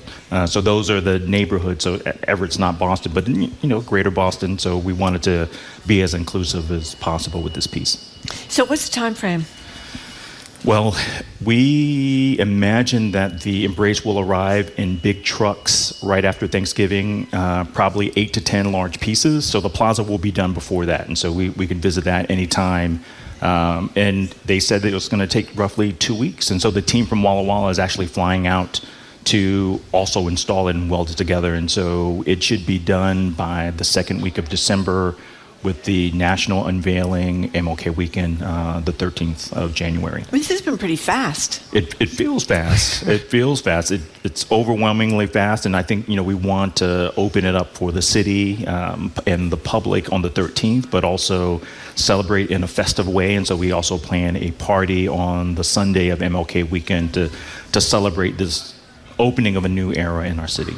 And so when people go down to Boston Common, we're all supposed to take the T now because we're all talking about not driving everywhere, we're just talking about the Orange Line and all that. So you get off, I guess, at Arlington Street, and maybe you get off at, not downtown crossing, Boylston Street, I guess, is closer. Right? Boylston Street, Chinatown. Chinatown, that's right. And even if you want to, depending on the angle in which you want to see the Embrace and how it rises, if you were to go from Park Street, you'd kind of see that at a different angle.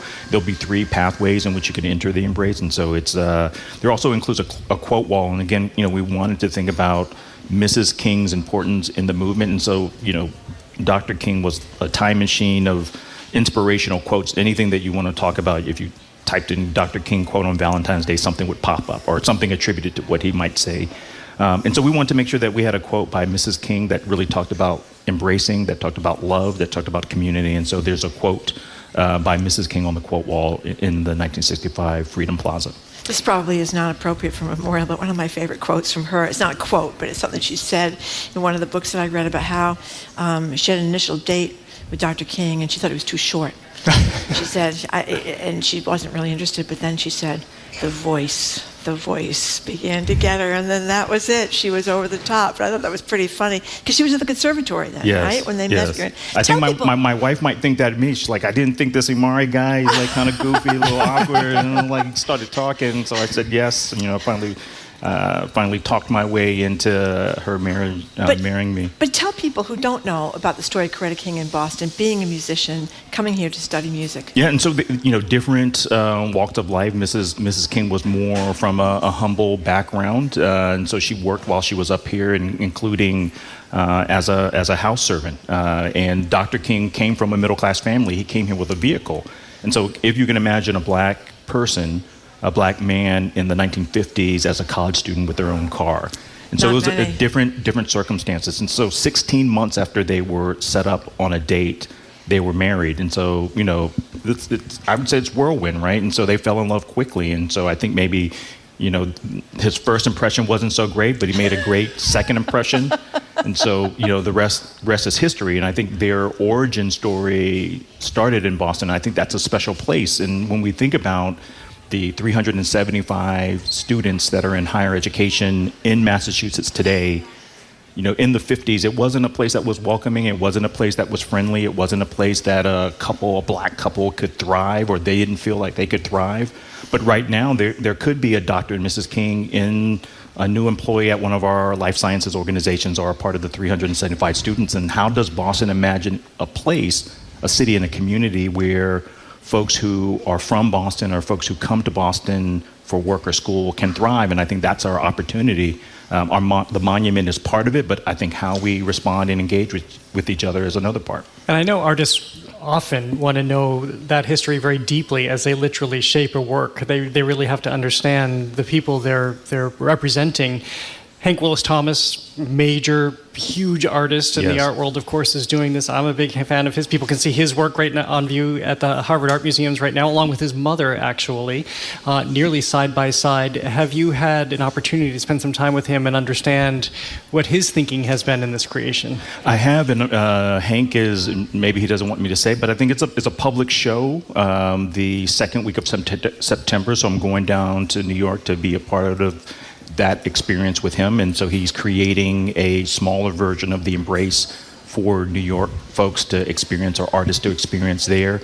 One of the commissioned artists on the fence was a student of Hank's mother. And so there's these layers of connection between their influence as an art family. Rue is an assistant curator at the Whitney. And so you have this first family of modern American art, miles from where we are, with this incredible piece in Boston, in our country's oldest park. I think it's part of this transformation of our city to recognize different artists in different forms. Well, we're talking with Imari Jeffries, executive director of King Boston. You're talking about Boston not being a welcoming city to African Americans. I mean, many people think we're not a welcoming city here to African Americans in 2022. And one of the cliches you always hear is about how few people of color you see in the Back Bay, and that's where we are right now, the Copley Plaza and the Boston Public Library, and this is going to be just down the street at Boston, the Boston Common, Boston Garden nexus.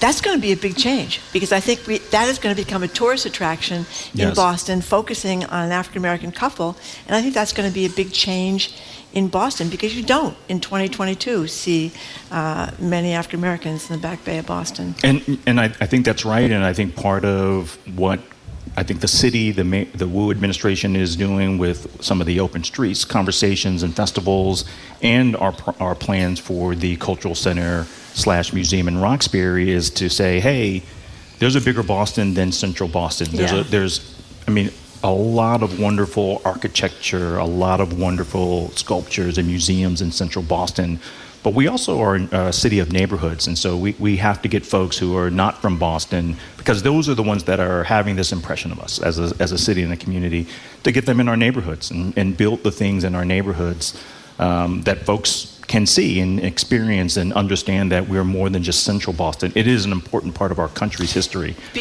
Tell us before you go about the Cultural Center, what's going to be there.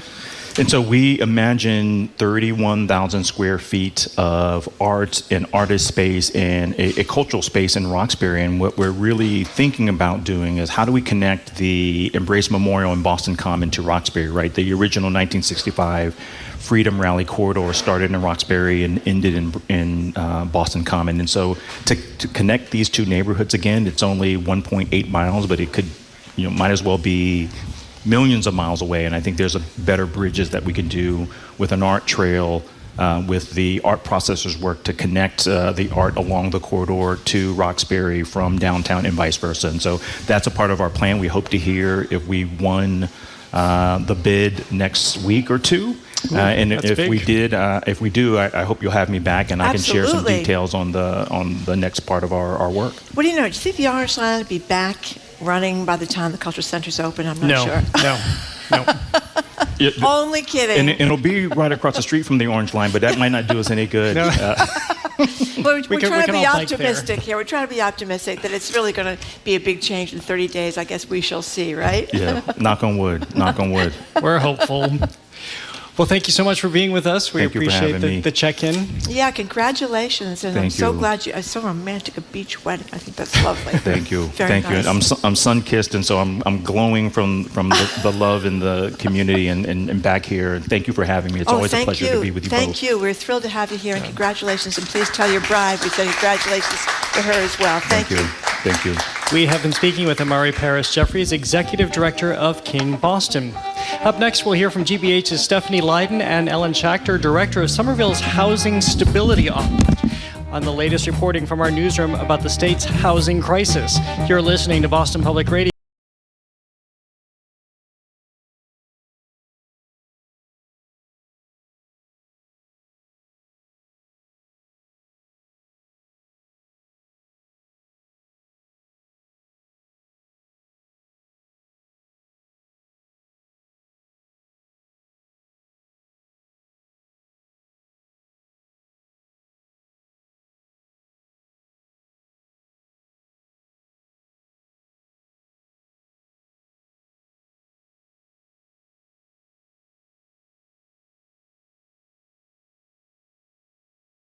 Arun Roth. Coming up on GBH's All Things Considered, the Orange Line shutdown is in full effect, but the word may not be getting out to riders who don't speak English.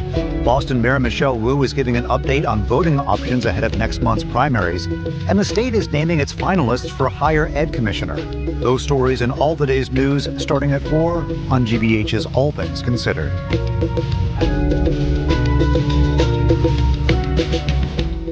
Support for GBH comes from you. And The Huntington, presenting Sing Street, the joyous new musical that lifts you up. Performances start August 26th at the Huntington Calderwood BCA. More information at huntingtontheater.org. And Walden Local Meat, 100% grass-fed and pasture-raised beef, pork, and chicken from local farms, hand-delivered to your door. Committed to supporting a better food system. Membership options and more at waldenlocalmeat.com. Trusted. Local. News. This is 89.7 WGBH, WGBH HD1 Boston, online at gbhnews.org. Boston's local NPR.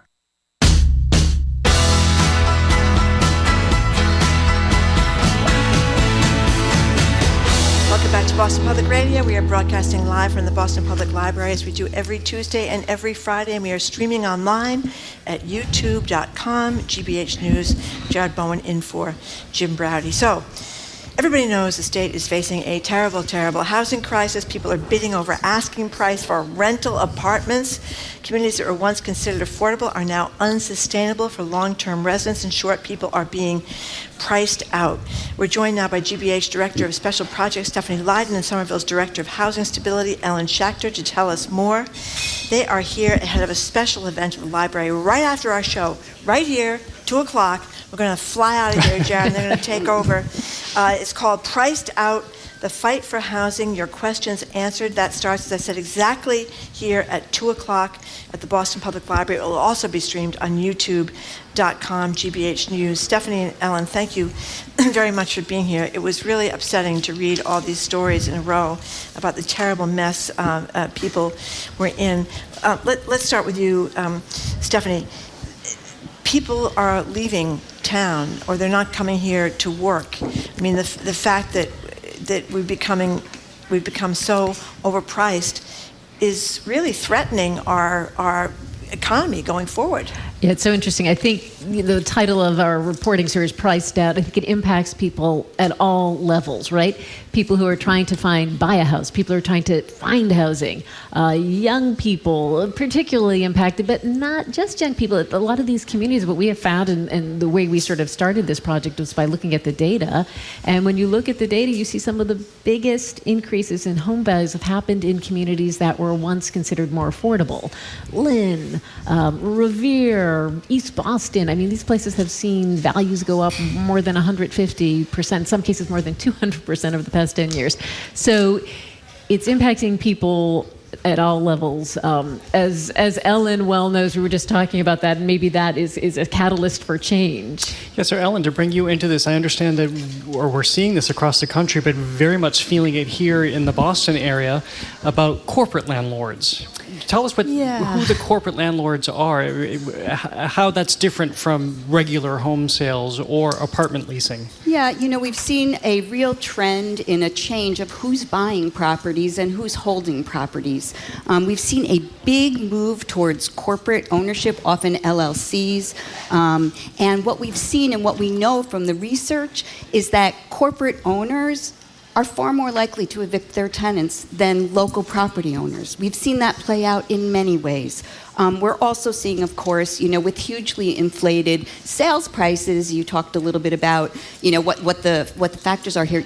In the 9 months before COVID, 69% of all real estate purchases were 100% cash transactions. 69 in that 9-month period. Which makes for a very limited pool of buyers. Very limited pool of buyers. It means that people are not coming from the neighborhood and purchasing these 3-family homes, and that really institutional corporate entities have really begun to take over this real estate market, not only in Somerville where I work and not only in Massachusetts, but around the country.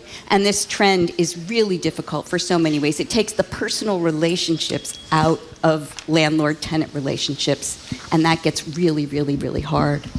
Well, we're talking about how people are paying more than the asking price for, not for houses, but for renting. We have a clip here we're going to play from this realtor, Brian Allenby, explaining how he went about telling some potential renters that they were the best qualified candidates for the apartment, but they still needed to pay more to get the place. Here he is.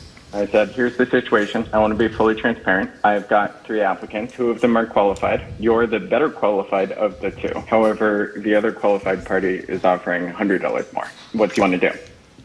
Well, in a story we did here by GBH News, we know what he ended up doing. He ended up, this gentleman that was interviewed, paying $100 more. But he talked about, he felt almost dirty about it. He said, what am I participating in? Basically this race to the bottom. But you can't blame the guy. He needed the apartment. He was getting priced out everywhere. I mean, that's really horrible. And by the way, he was talking about renting a place, a 3-bedroom apartment in Roxbury for $3,700 per month. Yeah, I would just say so sadly, those are very similar to the kinds of prices that we are seeing in Somerville right now. I think the 2-bedroom median was $2,800, the 3-bedroom median somewhere around $3,400, according to Zumper. And obviously, this means that the vast majority of families are just simply do not have the income. Their wages are not rising anywhere near the pace that rents are increasing. So we are seeing the faces of just every kind of person: teachers, low-income people, restaurant staff, firefighters, stories from Nantucket about firefighters who were sleeping in a tent because they couldn't afford to buy the property. So we are working across the state on this issue, but that kind of example you're giving, unfortunately, we are seeing way too often.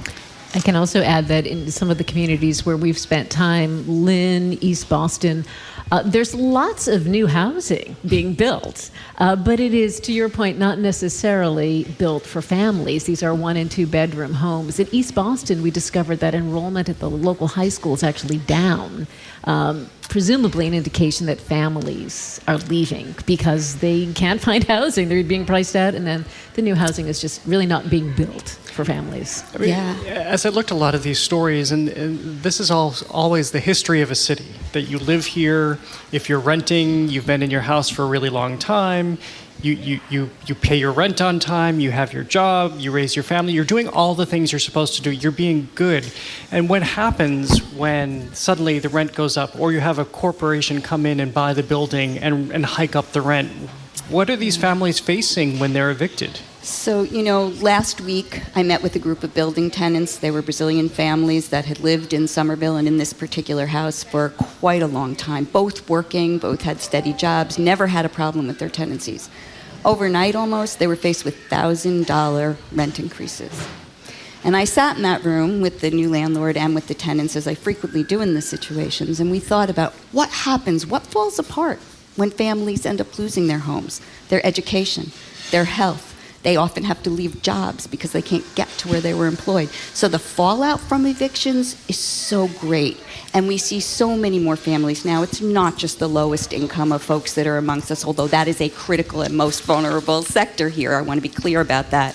But as we see, I tell my son not to move back from Chicago. I'm an attorney. He's a teacher, and he has his master's, and he can't afford to come back and live here. And the only glimmer of hope I see from this is that as the problem affects more and more people in the middle classes, I am hopeful that people will understand that the kind of solutions we need to happen now. So where are these families going? They're evicted, and we've just spelled this out, why they can't necessarily, it's not like you can just troll the ads and land in another apartment. Where do they go?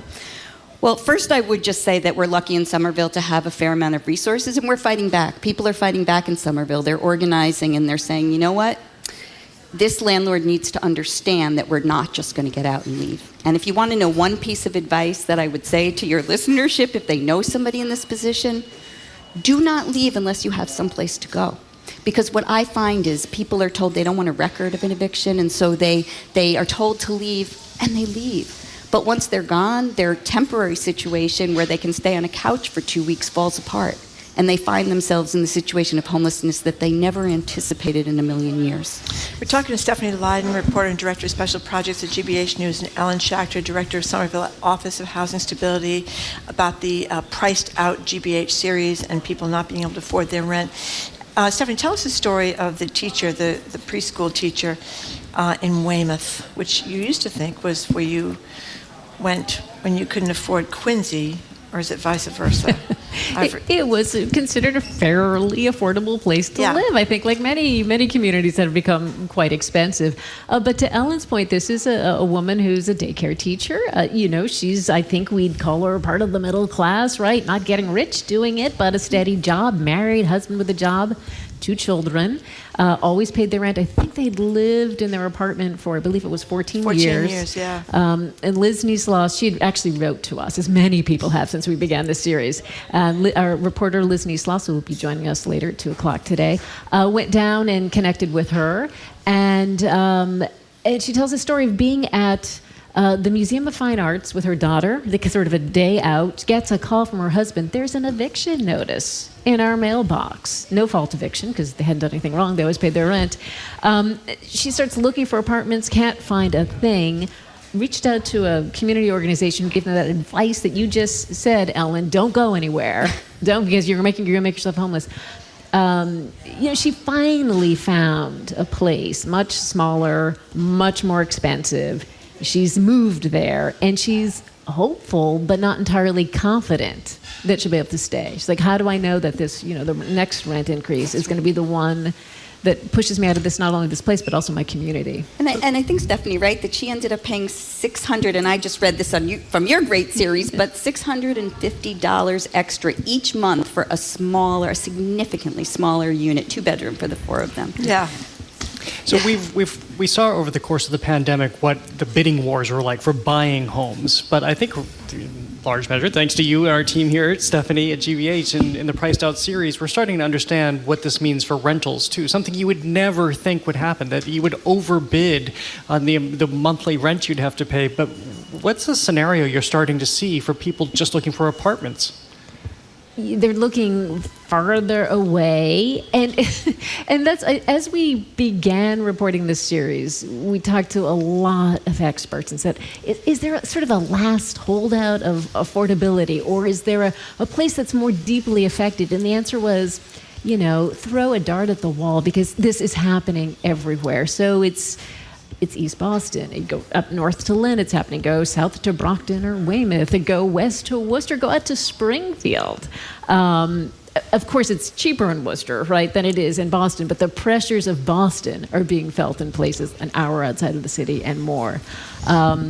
So I think people continue to look. And as a matter of fact, Dave Vespucci, who is got to find a new place in Worcester, a man who we've been following, a retiree, is right now looking for a new place to live. So we'll be following up with him. We'll see. He'll be an answer to that question. Where does someone like this on a limited income, who after 22 years is being forced out of his house, where does he end up? That was a horrible story, too. By the way, where does the last month's security deposit and broker's fee come from? Are we unusual in Massachusetts with that? Or is that just a realtor's setup deal? Or what's the deal with that? I don't know that I can answer how it compares to other states, but I will say that clearly there's been an acceleration in what the move-in costs are for some, around $10,000 and upwards to move into a new apartment. That's not a law, is it? It's not a law. Nope, there's not a law. There has been legislation pending to limit what can be charged up front. Certain cities in other parts of the country have done that, and especially and why haven't we done that? I think the state of Massachusetts is very progressive in some ways, but when it comes to telling private property owners what they can and can't do, Massachusetts is not a leader of the pack. You may have seen, around the country, rent control is starting to be looked at much more seriously as an option. Here, we are starting to talk about it more, but it's a conversation that's going to be long to have. We need our legislature to understand that something that is a basic human need cannot really work in an unregulated economy. So I think we need to be making that argument, and I think Priced Out is a great way to have that conversation. So moving, so powerful. People get a chance to really hear live stories. It changes who they are and what might be possible. Well, it's sort of an answer to that. We have a soundbite here from the mayor of Lynn, Jared Nicholson, explaining the balance that needs to be struck between catering to residents and investors in order to create affordable housing. For inclusionary zoning to work, to be creating new affordable units, you need to continue to have projects that developers are putting forward and implementing. And so you want to set the right balance where you're doing right by the residents who are struggling with affordable housing, that doing right by the community, but also continuing to allow investors to make a return. So how do they begin to strike a balance there?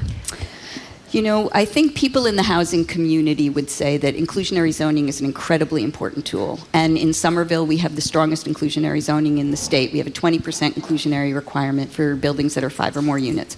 But I think housing activists know that it's a catch-22, because on the one hand, inclusionary zoning provides some low-income affordable units, but we also know it causes gentrification as new luxury housing is built. So we know that while inclusionary zoning can be a tool in this fight and this struggle for affordable housing, it cannot be the only tool. Relying on the private market to solve the problem of homelessness alone just isn't going to happen. And we really need our federal, state, and local governments to be taking a really big role, and our nonprofits, who are absolutely indispensable. They do a lot of the development. So just as an example, one last thing is affordable housing overlays inclusionary. So you can, through zoning, you can make it easier for nonprofit affordable housing developers to build than the similarly situated private developer who wants to build luxury housing. So there's tools. There's tools in the tool chest. But you probably lose tax base doing that. You may lose some tax base, absolutely. And so I will say each city and town is in a different situation when that comes to be. I don't want to presume that every situation is the same as Somerville's, but there has to be resources outside the private market that are contributing to the solution here. Well, go ahead. And I think to the mayor of Lynn's point, that's a city where there was disinvestment. A lot of these neighborhoods where there's been so much building and so much interest and so much money being poured in suffered. So there is a positive side. Of course, the mayor of Lynn wants these new developments. It is good for his tax base. It is good in many ways for his city, I think is a point that people in his position make. Well, I tell you don't have to go far around here to notice that there's all these cranes everywhere. And Marty Walsh, former guy, head of building and trades, a lot of people made a lot of money with the luxury housing that went up. I didn't see any affordable housing go up. I saw a lot of luxury housing go up all around Brighton, Alston, down here by Fenway, etc. But anyway, I wanted to ask you, let's get a little solution stuff in here. In East Boston, this sounds like a great idea for these 36 mostly triple-decker buildings. What's going on there? This is a story Sarah Betancourt reported. There is an effort to buy those buildings, right? To let the tenants have the opportunity to buy these buildings. To stay where they are. Correct. Okay. And there is legislation, and I'm sure, Ellen, that you're really familiar with. This is a story we're also working on about giving tenants and organizations like community development corporations priority to buy a building when it goes for sale. That's exactly right, Stephanie. There's a bill, we call it TOPA, the Tenant Opportunity to Purchase Act, and it's a really simple, it's something that makes so much sense. It essentially says that it would allow individuals, when their buildings are being sold, to have the first option at market price. This does not require below market. It does not hurt investors, but it says we're going to give tenants the right to purchase and stay in place, and importantly, the right for nonprofits to do the same if the tenants are unable to purchase. Because we see in so many of these situations, tenants really just can't afford it. Yeah.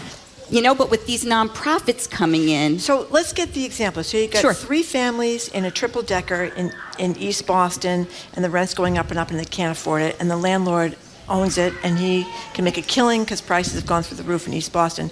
So what would this proposal mean for the 3 families in the triple-decker? Under this particular proposal, I think it starts at 6 units and up, so I'm fairly sure of that. But let's just say it was 6 units. Okay. I mean, I think that what it really means is that it gives that first opportunity to match a market assessment of what the place is worth and to buy it. The reason sometimes owners hesitate or landlord community hesitates, it will take somewhat more time. They're not going to get 100% cash down. You heard what I said about what was going on with cash deals in Somerville. They will have to have inspections, and there may be contingencies because the government doesn't just throw money at something if it doesn't know that it can be safe and affordable. So even though there's the market price, and we think this is so common sense and so critical to making sure that people can remain in their homes, there is some resistance from the landlord community. But we, the tenants, tenant activists all over the state are organized, and everybody knows that we need some of these kind of solutions. Doesn't hurt the market at market level, but just could make a big difference in terms of housing stability for so many of our families. Yeah, staying on the solution front, because that's a challenging thing here. We know that there's no space left, really. We see the building happening, but that's because other buildings are being taken down, but there's not a lot of places left to build. So you think, what does this mean for successive generations, let alone what's happening right now? That is it's such an important point. In Somerville, we were the first to start something called the 100 Homes program, which was allocating money for acquisition for small buildings to keep tenants in place. So it wasn't looking to new development to solve these problems, but it was saying, how do we get things off the speculative market? How do we get them to be permanently affordable in buildings where people are living and they're actually facing displacement? So we have, again, this 100 Homes program. New money's being put into acquisition. There are some state sources. There's a lot of different funding sources, but we have to get these buildings in time. And something like TOPA that you asked about, it gives nonprofit developers the time they need to make proposals, to come together, to actually purchase these buildings, and we so desperately need that time because these sales are happening instantaneously. Governor Baker talked a while ago about having this multifamily zoning requirement around near the MBTA, and that seemed like a great idea, and it was going to be a lot of towns, not just Boston, all the towns that were served by the T commuter rail. I think it was 175 towns. But that fell apart rather quickly, because what happened? Has it? Well, that's a good question, Marjorie. It's something I do want to get to in our reporting because I believe they've just put out some more guidelines for these communities that, and as I understand it, Ellen, it's communities that either have a T stop in their towns or are proximate to one, and it would impact like 175 communities. So we're getting out beyond 128. Right. We're getting out into the deep suburbs, right? Absolutely. And the DHCD did put out final regulations on how this new law is going to be interpreted. And I think there are there's wins and losses, right? This is a really important opportunity to expand the supply of housing, because even though we're saying luxury housing isn't the answer, we know we need 200,000 more units in Massachusetts. We know what the gap is between people who need housing and not. So this is a start, right? This is a start because of NIMBYism. We are giving communities the power to, as of right, develop multifamily housing, and that is critical. But what happened in this last round of revisions was that they lessened to a great extent what the requirements were for the number of units that had to be built and a whole bunch of other things, particularly in what they call adjacent communities, so communities where there might be bus service but no rail, or they might be sitting next to a community that has railway. So they lowered significantly in response to a lot of frustrated, angry people. They lowered significantly what has to be produced in some of those communities. The multifamily part, it sounds like it was pared down, so they didn't want to have more kids in the schools and more stress on their systems and blah, blah, blah. So yes. Isn't everybody going to complain about that? Isn't that? So, well, that is the plus of this law, right? What happens as of right takes away power from the NIMBYism to prevent the development of housing. Yeah. Again, alone, without really clear affordability targets and guidelines, it's not a solution in and of itself, but it is a necessary prerequisite. We need more housing, period, and we need more housing that is targeted as affordable, that is outside the speculative market, and that is and/or is purchased by community groups.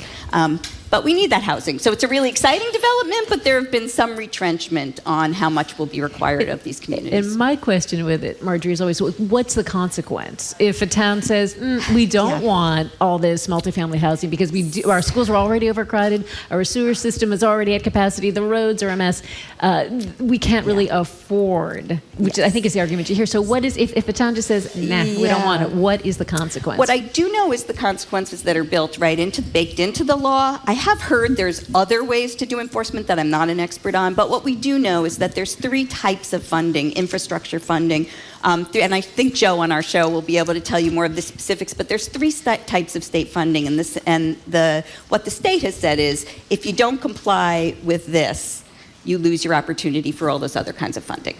So more to come. Okay. Well, congratulations on this great series. It's distressing, but I think it really shines a light on a crisis. So hopefully we'll get somewhere with this. Thanks so much, Marjorie. Thank you. Thanks, Jared. Thank you so much. Thanks for having us. We have been speaking with GBH's Director of Special Projects, Stephanie Leydon, and Somerville's Director of Housing Stability, Ellen Shachter. They're here ahead of a special event happening right here at the Boston Public Library immediately after Boston Public Radio today.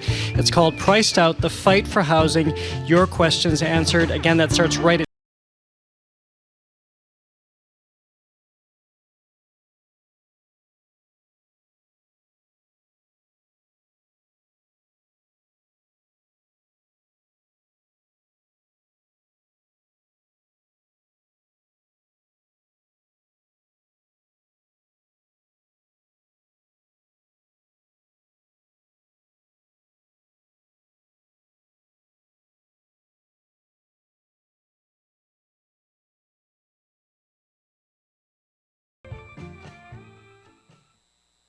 GBH Radio is here for you every day, thanks to the monthly contributions of our sustainers. If you're a sustainer and you've recently received a new debit or credit card, your membership may not be current. Visit our website at gbh.org/update to get started. It takes just a couple of minutes to make sure your information is accurate. Continue your support at gbh.org/update. And thank you. Funding for our programs comes from you. And Eversource. Eversource knows the role energy plays at the center of life for you and your family. And because of that understanding, in times like these, they offer plans that can help. To see if you qualify, visit eversource.com. And South County, Rhode Island. You can see Misquamicut Beach transform into the mythical city of Atlantis for the first annual Atlantis Rising, an international sand sculpture event, October 7th through 10th. SouthCountyRI.com.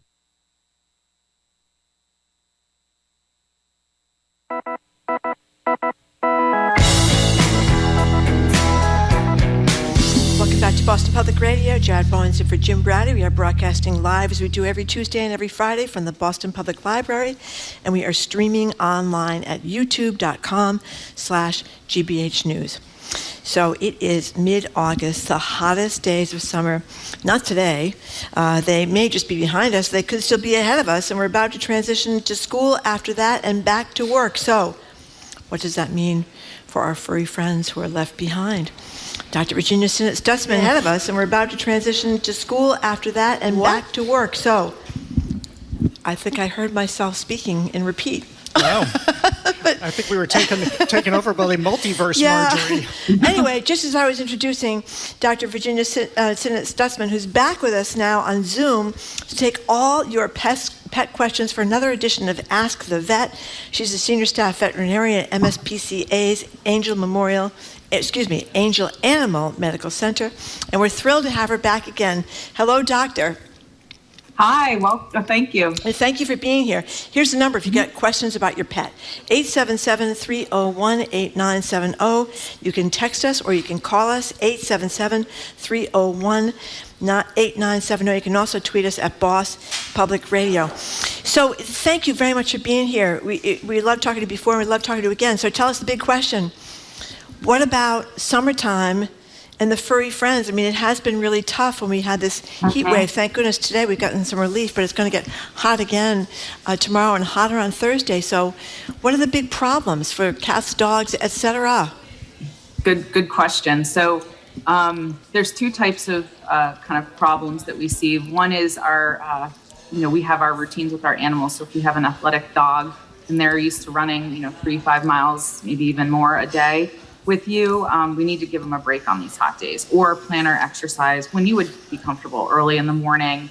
And then the other thing with that is think about pavement temperatures. So if you're running on blacktop, that could burn their paw pads. So those are our dog athletes. So we want to, just be mindful that just like we should take it easy. Although I see people running on 90-degree days and I applaud their athleticism, our pets don't have as efficient cooling mechanisms as we do. They don't sweat throughout their whole bodies like we do. The only way they can cool is with their tongue, so they can get overwhelmed very quickly. The second type is the other part of our routine. So let's say we have a fenced-in yard and we let our pets out, or we'd like to go to the dog park, and we do that all the time. Even an hour outside in the sun can put our dogs into heat stress or heat stroke. Even if it's a routine that they've always done. So we always want to make sure that we're watching our pets, not just assuming that everything's okay. Even if they have shade available, they may not be able to get to the shade if they collapse. And now you have a dog that's collapsed in the sun, just getting hotter and hotter. So definitely make sure those water bowls stay full. Make sure we limit our play group times to like maybe half the amount of normal time. And obviously we want to try to do that in the morning or at sunset if it's cooled off. What about diet for our animals? I know that we all adjust our diets. We certainly want to keep more hydrated. How do you ensure that our animals are being taken good care of as well in that regard? They're usually pretty good drinkers. So it's just that they're gonna drink more. So if you have like a standard dog bowl and they, usually you fill it in the morning, and when you get home from work, you fill it up when right before you go to bed, expect that they're gonna drink more. So especially if you don't have AC, make sure that you've got more water available. We see more of our like the heat stroke cases that we see at Angel are more things like the water bowl ran out and they were outside than it is we were hiking up a mountain and like they just didn't make it. It's often very simple things like not thinking that, I always let them out in the yard for an hour while I do a couple meetings on Zoom. Well, you have to really keep an eye on them because you never know if they're running around. They don't always have the best of sense about that kind of stuff. Doctor, didn't I read something about the dog's paws where that they are able to regulate some heat it's something to do with their paws and heat that I didn't know. What is that about? Because obviously the paws are very on that very, very hot concrete or asphalt. Yep. So their paws do sweat. That's the only place they evaporatively cool on their tongue with panting, but that's a little more complicated. But like the passive sweating that we do on our whole body, they can do on their paw pads. So that's a good place for them to dissipate heat, and also helps to prevent some of those burns on the pavement, because that layer of moisture then can evaporate and act as a thermal barrier. Our number is 877-301-8970. If you have a question for Dr. Sinnott Sussman from Angel, 877-301-8970. You can call or text us at that number. What about COVID and monkeypox with animals? Do we know how many people have had animals with COVID? And monkeypox, unfortunately, is spreading, and it sounds like it's very contagious, differently, not the aerosol thing like COVID. Yeah, well, so starting with COVID, we know that cats and ferrets can get sick from it, and may be able to. There's actually a report of potentially a veterinarian having gotten COVID from a cat that was known to have COVID, and it was being isolated. So we know it can happen. Probably the biggest risk in the cat world is going to be with veterinarians, because thankfully we're not walking our cats on the streets like we do our dogs. Dogs can get it and rarely get sick from it. If they do, they usually have some other diseases, and it doesn't seem to stay as long in their body as it does cats and ferrets. Which is a gift, because we walk our dogs, we go to dog parks. It would be very challenging if dogs were a big transmitter of COVID. But we do know that cats can get sick from it, and we're certainly careful if we have cats or ferrets from COVID-positive households to use isolation precautions. So how do you know if your pet has COVID or monkeypox? And then what do you do if you have your animal COVID patient in the house with you? Good question. I didn't address monkeypox. So there is a report of a dog getting monkeypox lesions from sleeping with their owner who had it. So we know we can transmit it. So the best things to do, it's really hard to say like a one size fits all plan. If you can, if you're the ill one in the household, it's ideal to, as soon as you realize you have one of those communicable diseases, to isolate from the pet, and then have someone else in the household take care of the pet. But that someone else, should use precautions. So like not let the pet sleep with you anymore if we're worried about monkeypox, or maybe wear a mask if we're worried about COVID when they feed them. Now that's not always gonna be something that you can do. What if you live by yourself, right? So then you wanna just isolate from the pet, in that, like in the case of monkeypox, like don't let them sleep in the bed with you. Don't, if they like to snuggle up in your armpit or wherever, don't let them do that. But you can still care for them and just feed them and water them. There's not a lot of touching involved in that. And then when it comes to COVID, if you are unable to isolate from your pet, then your pet has COVID and you just isolate with your pet. And then your pet needs to isolate for another 2 weeks after you're recovered. Yeah, because, and for monkeypox, it's 21 days. So you assume that you always assume the worst case scenario. So you assume they got COVID or monkeypox the last day that you were contagious, and then you start their isolation from there. So you want to avoid dog parks, even though you feel well and you don't have COVID, especially like, dogs, it's not as big a deal. They don't seem to get it and carry it as long, but to be safe, it would be 2 weeks. And same thing, like if you wanted to take your cat to the vet, it might be worth rescheduling any sort of appointment if it falls in that 2 weeks after you stop being contagious from COVID. We're talking with Dr. Virginia Sinnott Stutzman for Ask the Vet. The number is 877-301-8970. Sue from West Boylston wants to know, how do we help stray cats when the shelters won't accept them and we already have a full house? Wow. I didn't know shelters wouldn't accept cats. That maybe they just have too many and they can't accommodate them. Yeah, I mean, we typically, Angel, our shelter does typically accept stray cats. They may have it may be that so there's couple different things. So there are feral cats, so cats that don't have interaction with humans, and they aren't particularly, especially as adults, particularly good pets, because they're not conditioned to be around humans. And so we approach those with a different philosophy, which is the trap spay or neuter, and then re-release. And then those adult sterile animals will slowly reduce that feral colony because there's no babies being made or less babies being made. And that's much more stable than depopulating and all those animals to a shelter and finding them new homes. New feral cats are going to go into that alley or neighborhood or whatever. So that might be the confusion there, that we're talking about feral cats versus, socialized cats who have a chance, who would enjoy being in a home. I mean, why would you put a feral cat that thinks being in an apartment is like the worst thing ever in that situation?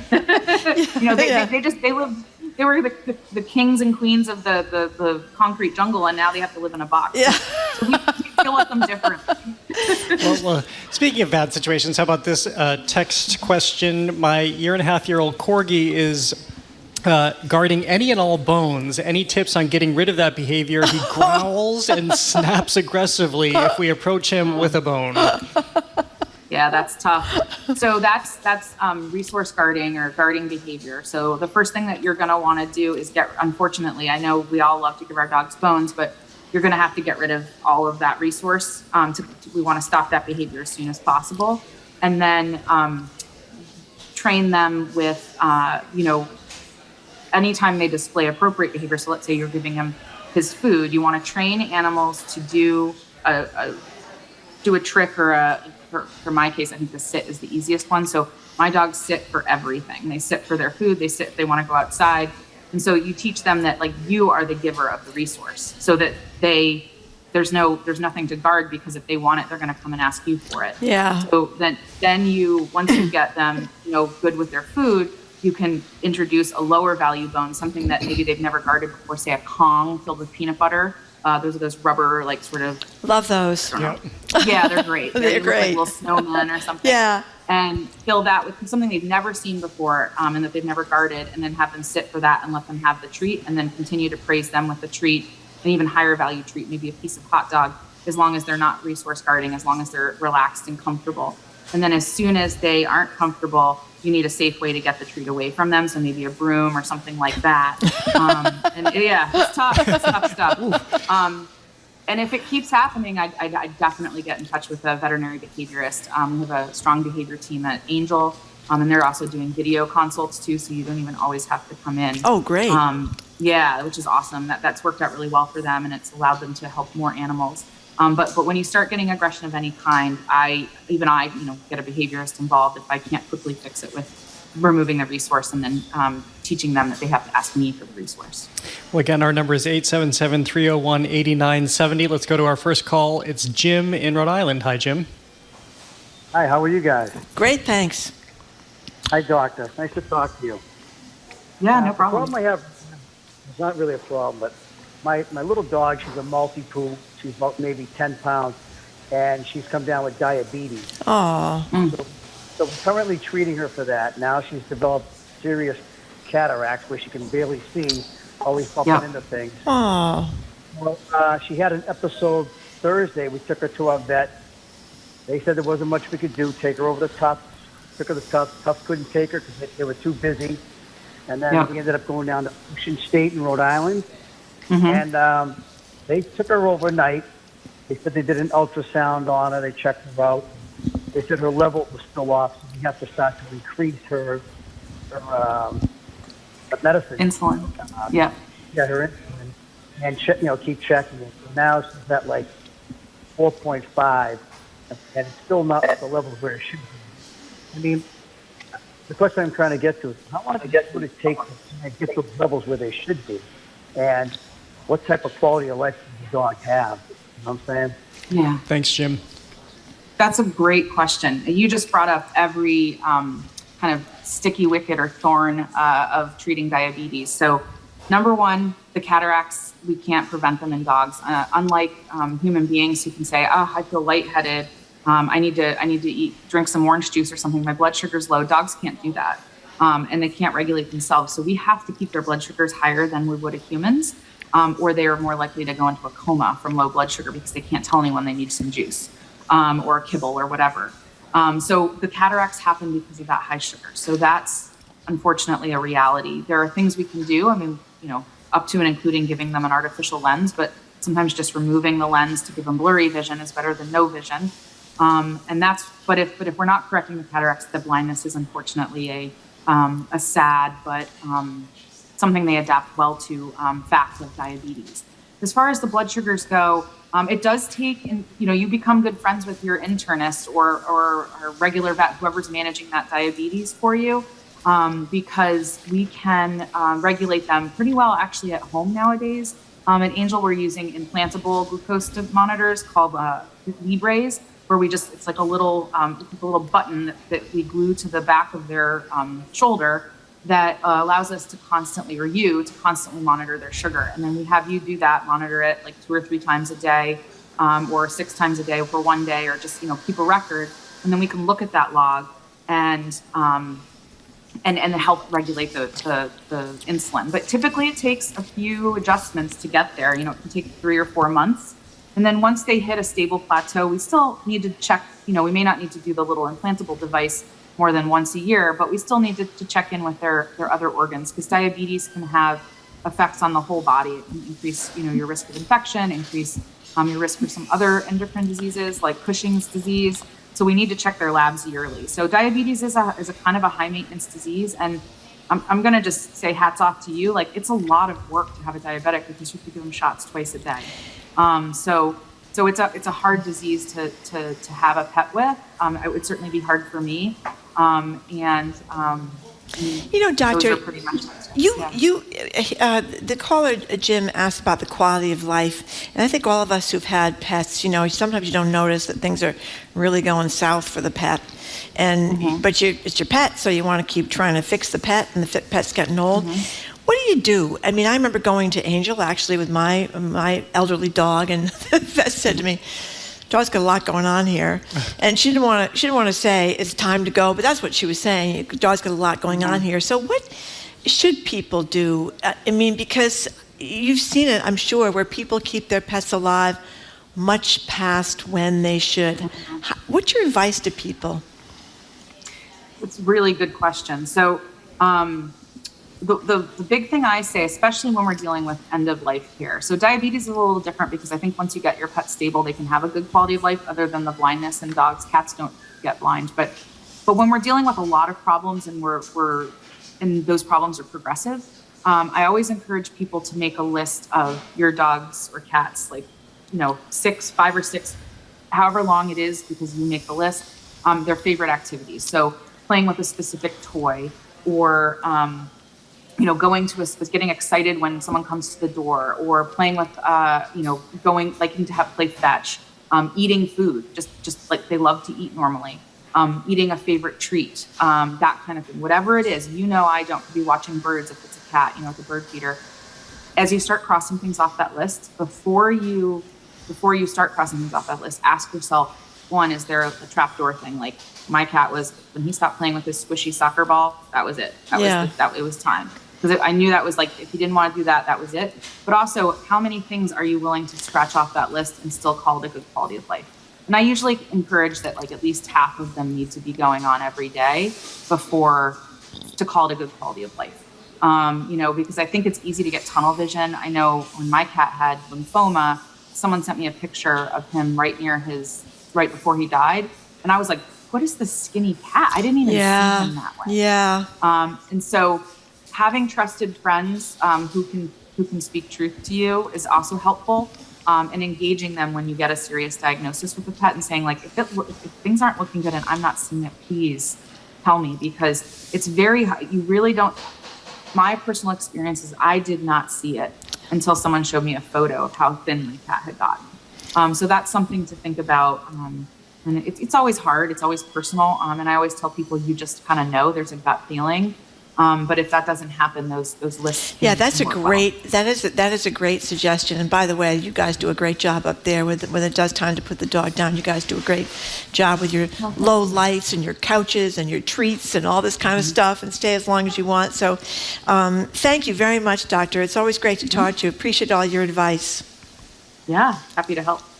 Thank you so much. We've been speaking with Dr. Virginia Sinnott-Stutzman. She's a senior staff veterinarian at the MSPCA's Angel Animal Medical Center. Up next, it's the month of summer vacation, but are we doing it all wrong? Fully planning out our week away from work in such a way that when we return somehow more burned out than when we left. What kind of vacationer are you? Give us a call next on Boston Public Radio, 89.7 GBH.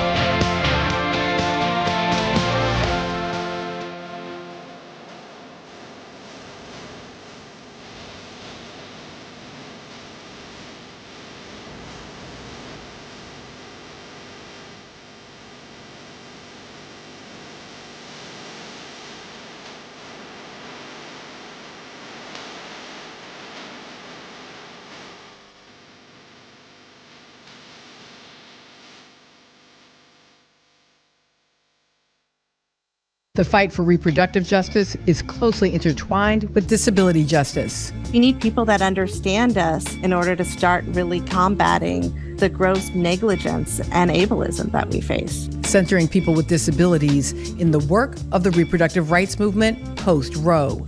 That's next time on The Takeaway from WNYC and PRX. This afternoon at 2, here on GBH News 89.7. Our programs are made possible thanks to you. And Stoneleigh Burnham School in Greenfield, Massachusetts, now offering a 1-year voice and empowerment certificate program for 10th grade girls. More information at sbschool.org/voice-10. And American Repertory Theater presenting Twilight, Los Angeles, 1992. Anna Deavere Smith's powerful Tony Award-nominated play about the LA riots. Opens August 28th. Tickets at amrep.org.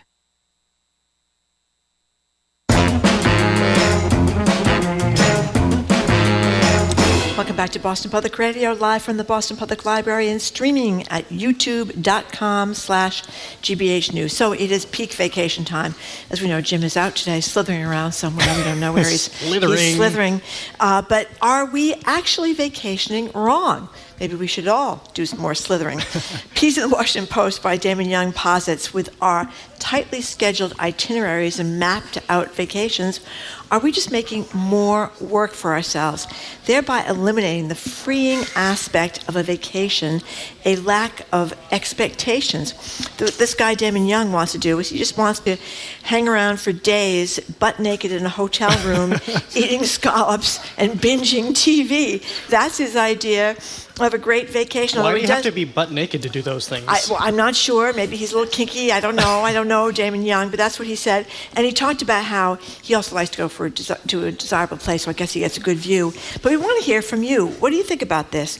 Are you an itinerary master? We talked about this with Arthur L. Brooks. I think it's L. Brooks last week. He's the happiness columnist for the Atlantic. Oh, it's a D? I think it's C for cat. Oh, C for cat. Okay, it's Arthur C. Brooks. Thank you very much. In my ear. He talked about that maybe we should slow down in our vacations, not have to say, okay, 9 o'clock we're going to go for the group breakfast, and then we're going to go snorkeling at noon, and then at 3 o'clock we're going to do something else, and at 4 o'clock we're going to do this. Fully planning your entire week to cram in as many sites and events as possible. Or do you book flights, find a spot on the beach, and figure it out. Just stay there with your Negroni in hand. Which do you think is better? 877-301-8970, 877-301-8970. You can tweet us at Boss Public Radio. Now, you just came back from vacation. A hard driving vacation. Well, that's a different kind of vacation. It's like, I go to a ranch in Montana where your whole day is planned out for you. But the joy in that is that you're going. I've been there before. A bunch of lots of friends go together, so we know the rhythm of the day. You ride horses all day. We ride horses and we have dinner at the same. That's all the same. But that's the only time I do something like that. I used to be a planinator when I was younger. Yeah. I would have to do everything possible. I like to do city vacations Montana being an exception. And now I just want to go and I wander, because it's a city, usually I have a museum or two that are on my must list, but that's about the extent of the agenda making, is at least make it to those museums. The rest I'll just wander and figure out things and find things, and surprises are great on vacation. Yeah, I think, we talk to Rick Steves all the time about traveling, and he, talks about going to all these museums and mixing with the locals and eating the local food and stuff like that. I don't know how scheduled his vacations are. I've never gone on one, but I'm planning on it because they sound wonderful. But in those cases, you have somebody telling you what you're going to do. And that's good too. Not making decisions on vacation, that's huge. Yeah, when you have to plan it all yourself, I find that extremely stressful because I'm not a very good planner. But we'll hear from you guys. 877-301-8970. Do you want to just sit on the beach with your cocktail looking at the ocean all day long? Or do you want to have, like I said, 9 o'clock is breakfast, 10 o'clock is yoga on the beach, 3 o'clock is something else, blah, blah, blah. Yeah, you're not a planinator, are you? I wish I were. I can't plan anything. I do remember going to a wedding with you last year, and you, I think we were going to meet around lunch or so, and you showed up around, 6 or 7. That was just about a year ago.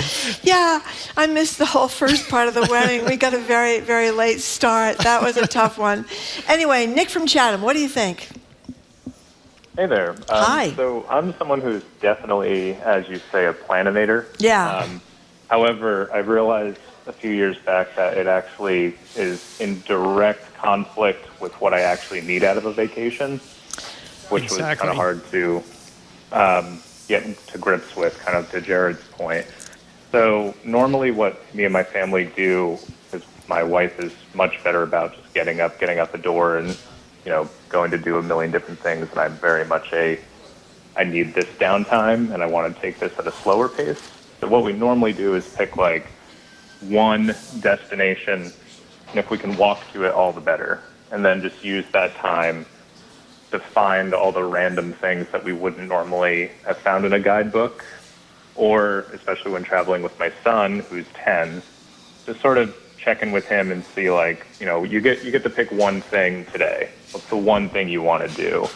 And honestly, picking one thing to do is usually a lot less stressful than, your average everyday work day or weekend at home when you have like 15 different things to focus on. So it still feels like a vacation. I like that.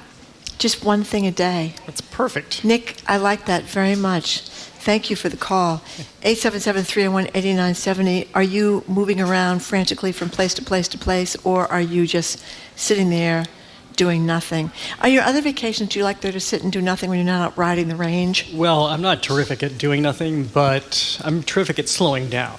So Yeah. I usually have to be doing something, but just not at the pace at which I'm normally going, or have everything as built up and scheduled as it might normally be. It was so hot this summer, I went to the ocean more than I usually do because no matter how hot it is, you have the breeze and you have the water, obviously, and I have my umbrella with the SPF 50 in it, so I'm not going to get burned to a crisp. And I just thought, why haven't I done this more often? Just drive to the beach, set up your umbrella in your chair and sit there. It's really great. I'll have to try it sometime. Kevin from Hull, what do you think? Hi, how are you today? Good, thank you. Great. Good. Well, listen, I think you should come to Hull to the beach. Oh, Great beautiful. place. Yeah. Anyway, talking about travel, I happen to be going on a Mediterranean cruise next week. Good for you. And yeah, very lucky. I'm going with an Irish traditional music group, Joni Madden and the Cherish the Ladies. But anyway, those ships have very tight agendas. And so you can be doing some activity 28 hours a day. But I think it's up to you, to the traveler, to slow down, plan your own schedule. Just because something is offered, you don't have to take it. As far as getting on to ports of call, I will be leading a tour in Rome because I used to live in Rome. And what I always noticed is, Americans, they want to do 10 cities in 45 minutes. Of course, that's untenable. But the thing is, and they're looking for the Dunkin' Donuts. Anyway, but the thing is, you really have to train yourself to savor. So I'm bringing a group of folks to Rome, and we're going to 3 or 4 places. That's it. The Vatican, Piazza Navona, Pantheon.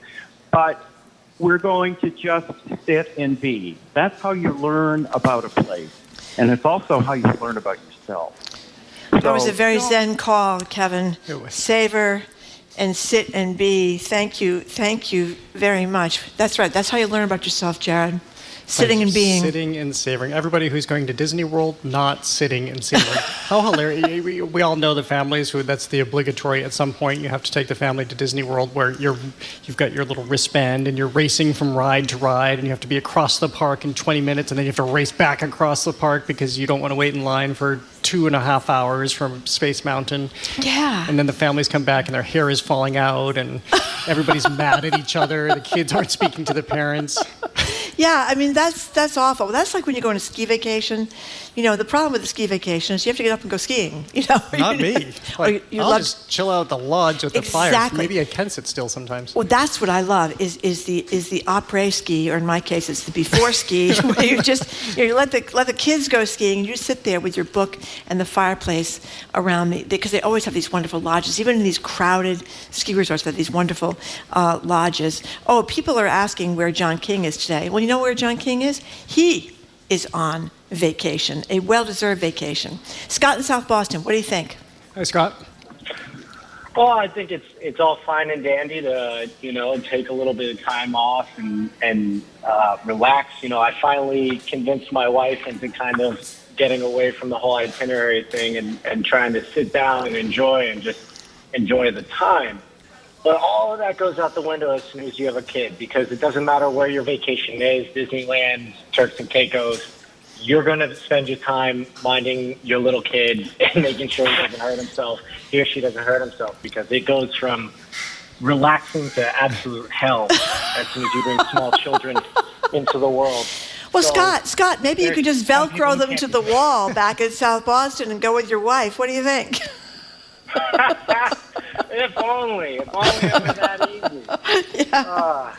Yeah, the children do. That's a good point. Vacations with small children are not really vacations, are they, Scott? No.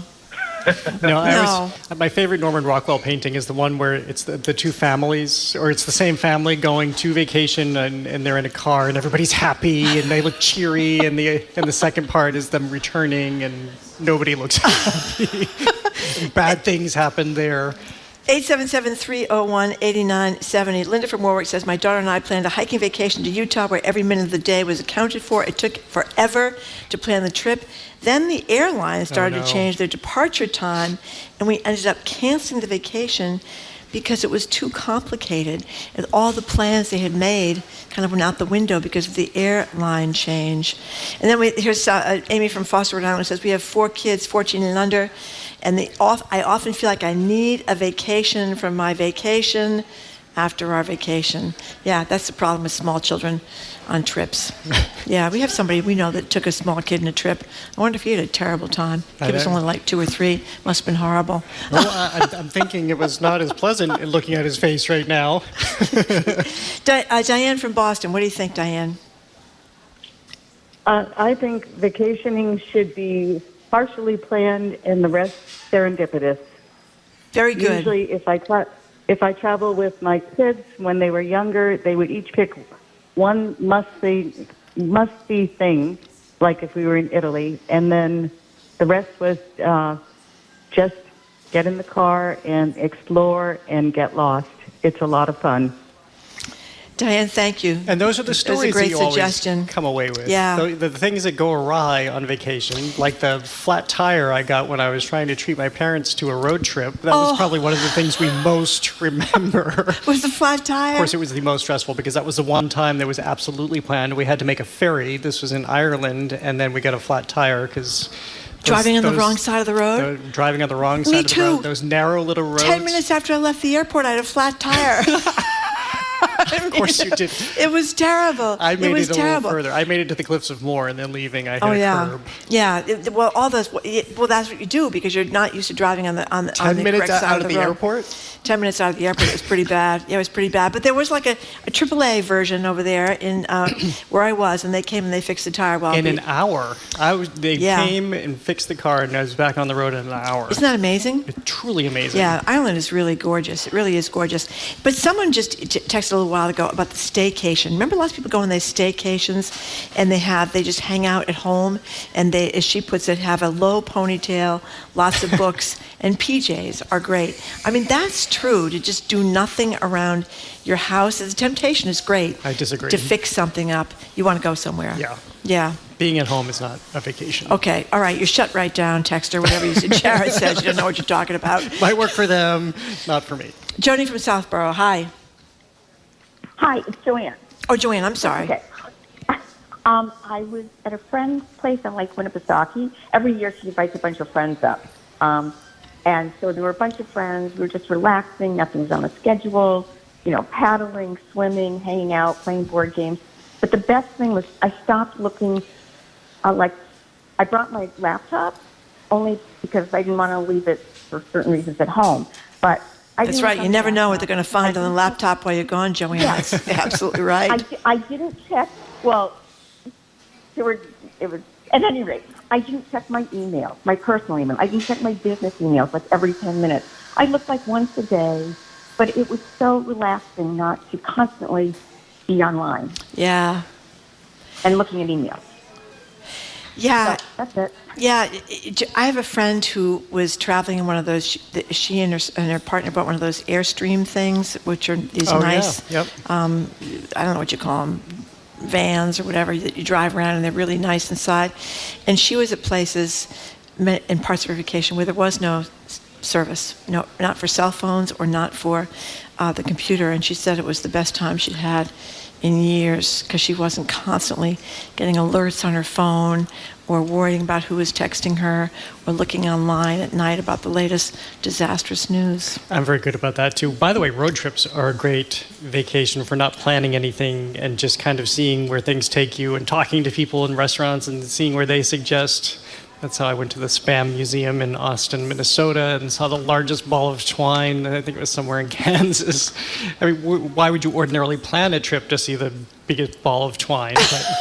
But then you see it, you think, well, that's kind of fun. Wait a minute, how big was the ball? And then you get to talk about it on the radio one day. How big was the ball of twine? It's huge. Like 50 feet? It's probably like 4 Marjorie tall. Really? Yep. And this is the Spam Museum? In Austin, Minnesota, yeah. I've never heard of that. Home of Spam. I've never heard of that. Oh, Spam that you eat. Yes. Okay, so that's Spam. Not the email Spam. That's where they collect all the bad emails. Okay, so I'm going to get this probably goofed up because this was a long time ago, but there's this place out in the middle of nowhere. I think it must be in Utah or South Dakota or something where they have that Dick's. No, it's the drugstore. And Wall Drug. Wall Drug. Yep. And they start advertising it like when you're 500 miles away, and then you're 300 miles away, and you're 200 miles away, and you were so worked up by the time you get to Wall Drug. Did you actually go to the Wall Drug? I went to Wall Drug. What'd you think? It was just a couple stores and a restaurant. So disappointing. You are, for 2 days, you're beside yourself over Wall Drug, out in the middle of nowhere. And, they sell a couple candy bars and a bad cup of coffee. And a bumper sticker so you can tell everybody that you finally went to Wall Drug. Okay, we're done, Jared, but we're not really done here at the Boston Public Library. I'm going to tell you in a minute not. what's going on in just a second. Well, you tell everybody. This is you. You do the out. Go ahead. You're making me work I'm until making the you end. work. That's right. Thank you for listening to another edition of Boston Public Radio. Keep up with us on our podcast 24/7. Tune in tomorrow for medical ethicist Art Kaplan, retired Judge Nancy Gertner, Jeff Thielman of the International Institute of New England, Shirley Leung of the Boston Globe, and Dr. Nick Whitney, shark scientist at New England Aquarium. Our crew is Zoe Matthews, Aidan Connolly, Mackenzie Farkas. Additional support provided by Gia Orsino and Haley Lerner. Our engineer is John LeClaw Parker. Our executive producer is Jamie Bologna. Thanks again to the on-site engineers at the BPL, Colin Cockrell, Steve Barashi, and Rob Fagnant. A reminder, there's a special event at the Boston Public Library happening. It's just seconds away at this point. It's happening immediately after BPR. It's called Priced Out, The Fight for Housing, Your Questions Answered. That starts at 2 o'clock right here at the Boston Public Library and on youtube.com/GBH News. We'll be going deeper into the housing crisis that we were talking about earlier in the show and that is affecting so many families, young people, just everyone across the region. Again, it's called Priced Out, happening at 2 o'clock, just seconds away here That's at right. BPL and youtube.com/GBH News. I would just like to say, Gerard, you did a spectacular job today. Thank It was you so really, much. it was amazing. I just want to let you know about that. Okay, I'm Marjorie Egan. I'm Jared. Whatever, that was coded. I know that was coded. Thanks again for tuning in. Hope you can tune in tomorrow. Meanwhile, have a great day. If you're on vacation, just sit back and be. Yeah, enjoy. Bye.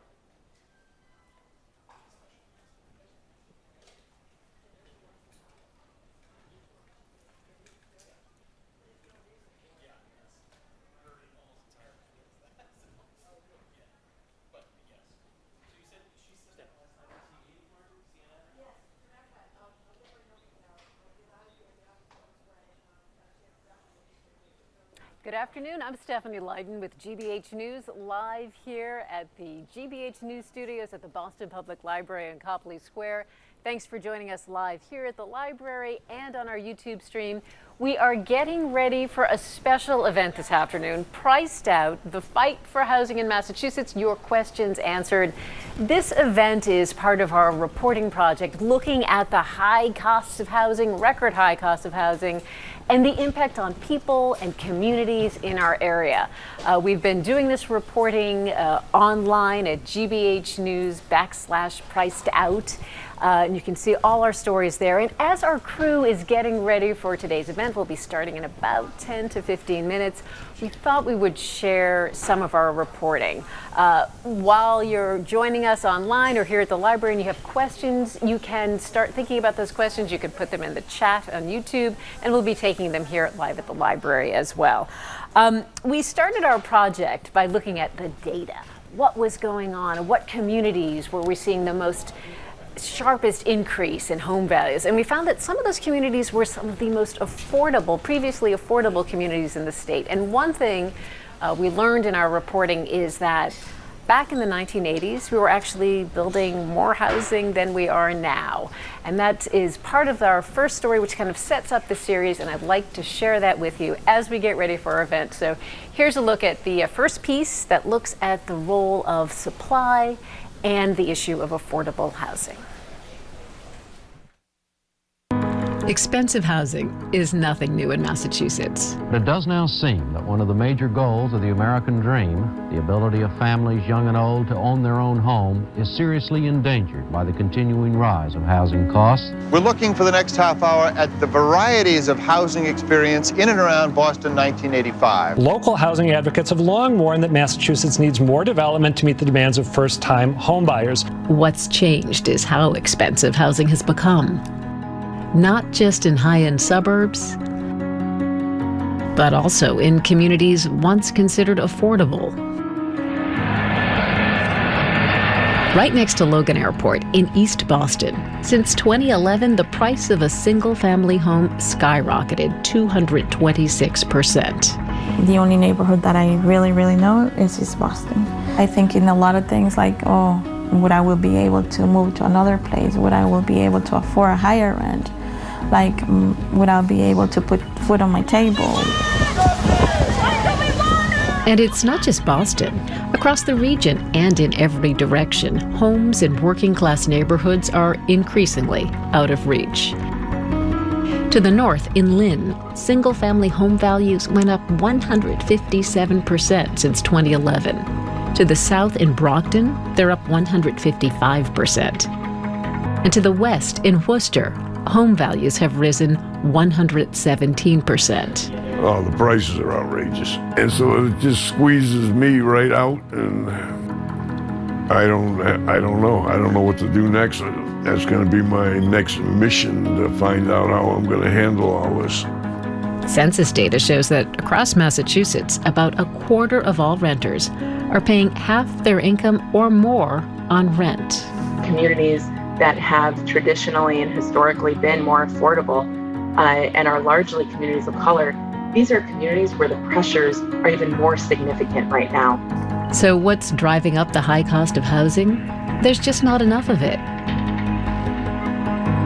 It wasn't always this way. Massachusetts built twice as much housing in the 1980s as it does now, and back then more of it was for first-time homebuyers. Now, with demand so high, land itself costs more. So what gets built is largely aimed at people who can afford to pay more for luxury homes, condos, and apartments. By some estimates, Massachusetts needs 200,000 new units in the next 8 years just to keep housing prices from continuing to climb.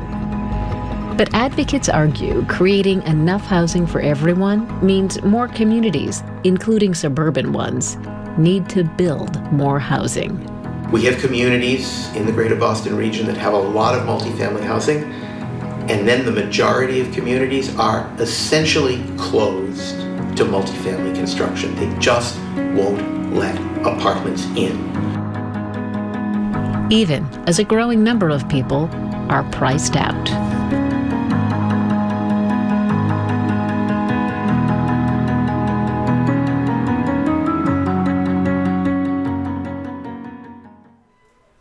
And we're back here live at the BPR studios, the GBH studios at the Boston Public Library, following up on our conversation on Boston Public Radio today. We're getting ready for a special event. My colleague Liz Neisloss is standing by, as are two housing experts, getting ready to take your questions about housing and talk about some possible solutions to the affordable housing shortage.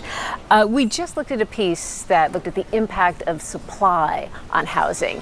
But supply alone may not be the answer. Adam Riley has been spending time in the North Shore city of Lynn, and like many other communities, it's become more expensive even though there's growth in housing. Here's Adam's story from Lynn.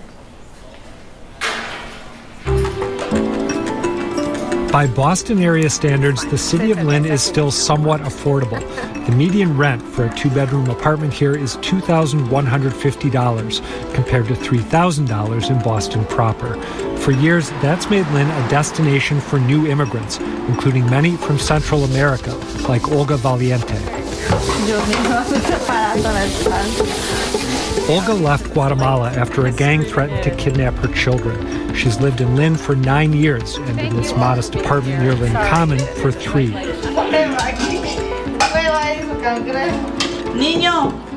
Her son sleeps here on an inflatable mattress because a bed won't fit. Her 2 daughters share another bedroom, and Olga, who works cleaning other people's homes, has the third to herself. There's also a small kitchen and another space that's part living room and part dining room.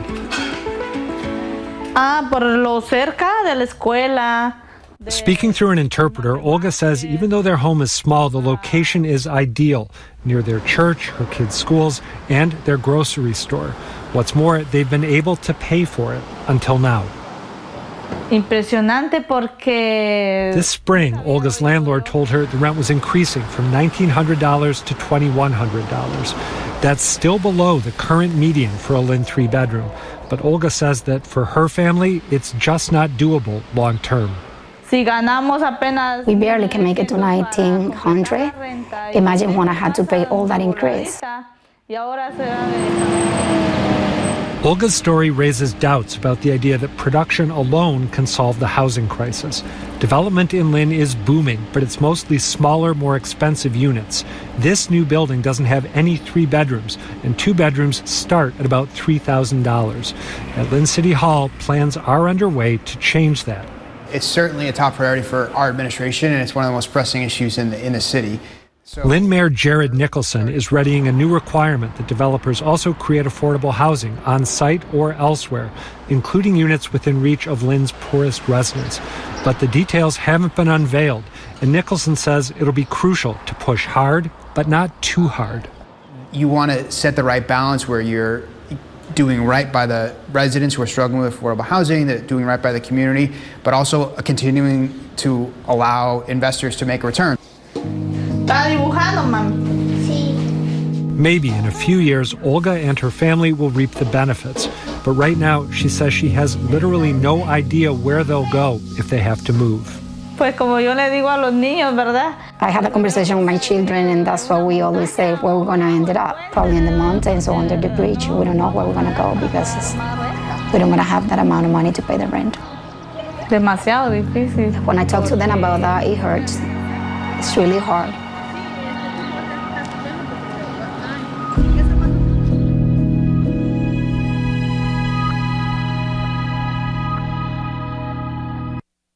Just joining us, welcome. I'm Stephanie Leydon with GBH News, live at the Boston Public Library, where we're about to start an event. Our crew here at the library is getting our studio space ready. Liz Neisloss, reporter at GBH News, 2 housing experts will be here answering your questions about housing, talking about possible solutions to the affordable housing crisis. This is all part of our reporting series called Priced Out, the Fight for Housing in Massachusetts. We have heard from people all across the region who have stories to share, questions they want answered. So we thought this would be a moment to gather together and have this discussion.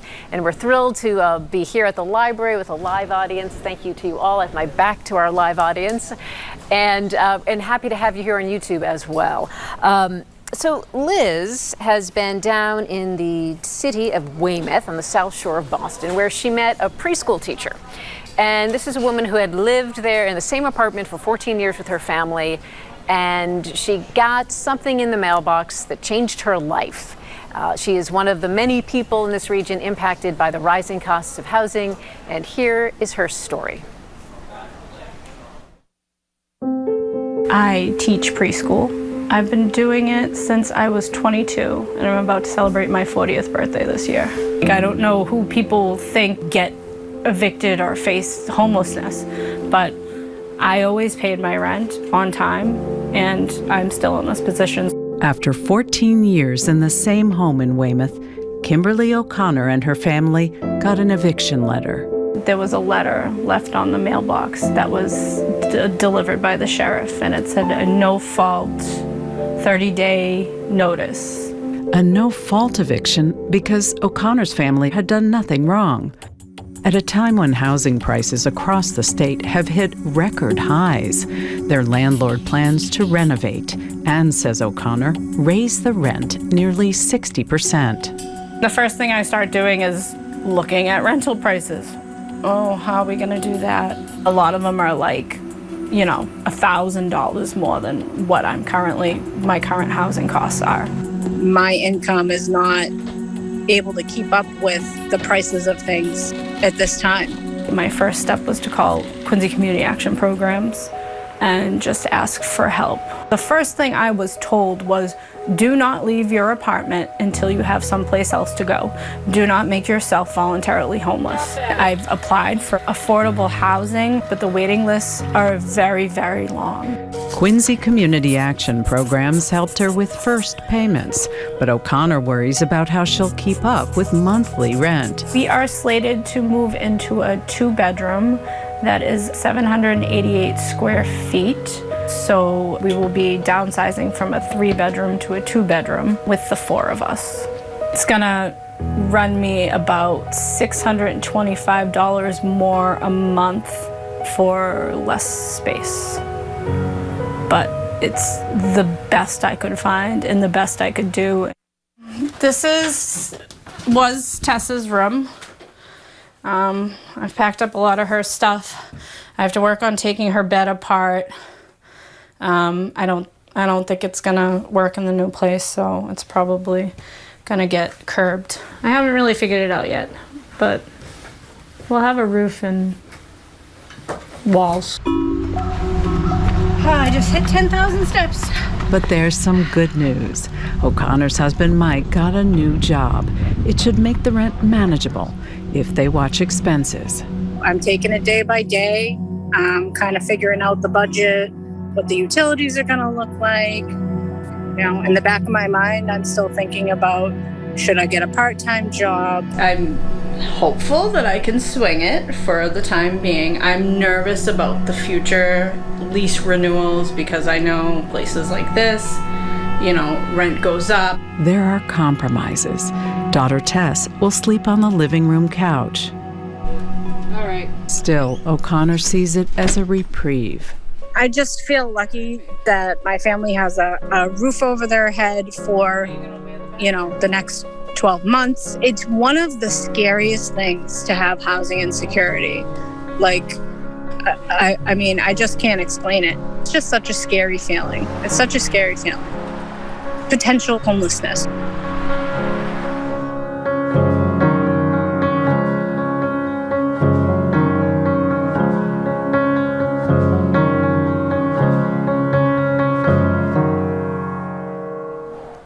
And welcome back. I'm Stephanie Leydon with GBH News, here along with Joe Kriesberg, who is the president and CEO of the Massachusetts Association of Community Development Corporations. We also have with us today, I don't know if we get them on camera or not, we'll try, Ellen Shachter, who is with the Office of Housing Stability in Somerville, and Liz Neisloss, my colleague at GBH News, who has been part of our series called Priced Out, the fight for housing in Massachusetts. If you've been tuned in and watching here live at the Boston Public Library, I keep wanting to call it the Boston Public Radio, it is the library, or if you're joining us on our YouTube stream, welcome. You have seen some of the reporting and you can certainly see more of it online. As part of this project, we have invited people to share their stories and ask their questions, and we're inviting you to do more of that right now.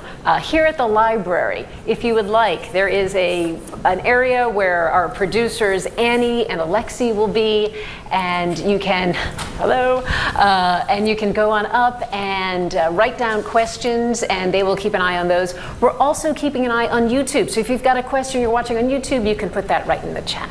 And we'll do our best to get some answers, and we will also, importantly, talk about some of the solutions, because Joe and Ellen both say that the affordable housing crisis can actually be solved, which feels like an ambitious thing. So thank you all for being here. Really appreciate your time today. As I mentioned, we've gotten a lot of feedback from our audience, and I'd like to start by sharing something that a woman wrote into us that's really kind of stuck with me, I think because it's emblematic of a lot of the feedback we're hearing. This is a person who was living in Braintree, moved to Weymouth with her husband for less expensive housing. She's in her 60s, and it was all going fine. And then she said, we found a letter in our mailbox right before the 4th of July weekend saying only that our landlord was planning on selling this house, and he wasn't going to renew our lease that ends 9/2022, which is just weeks from now.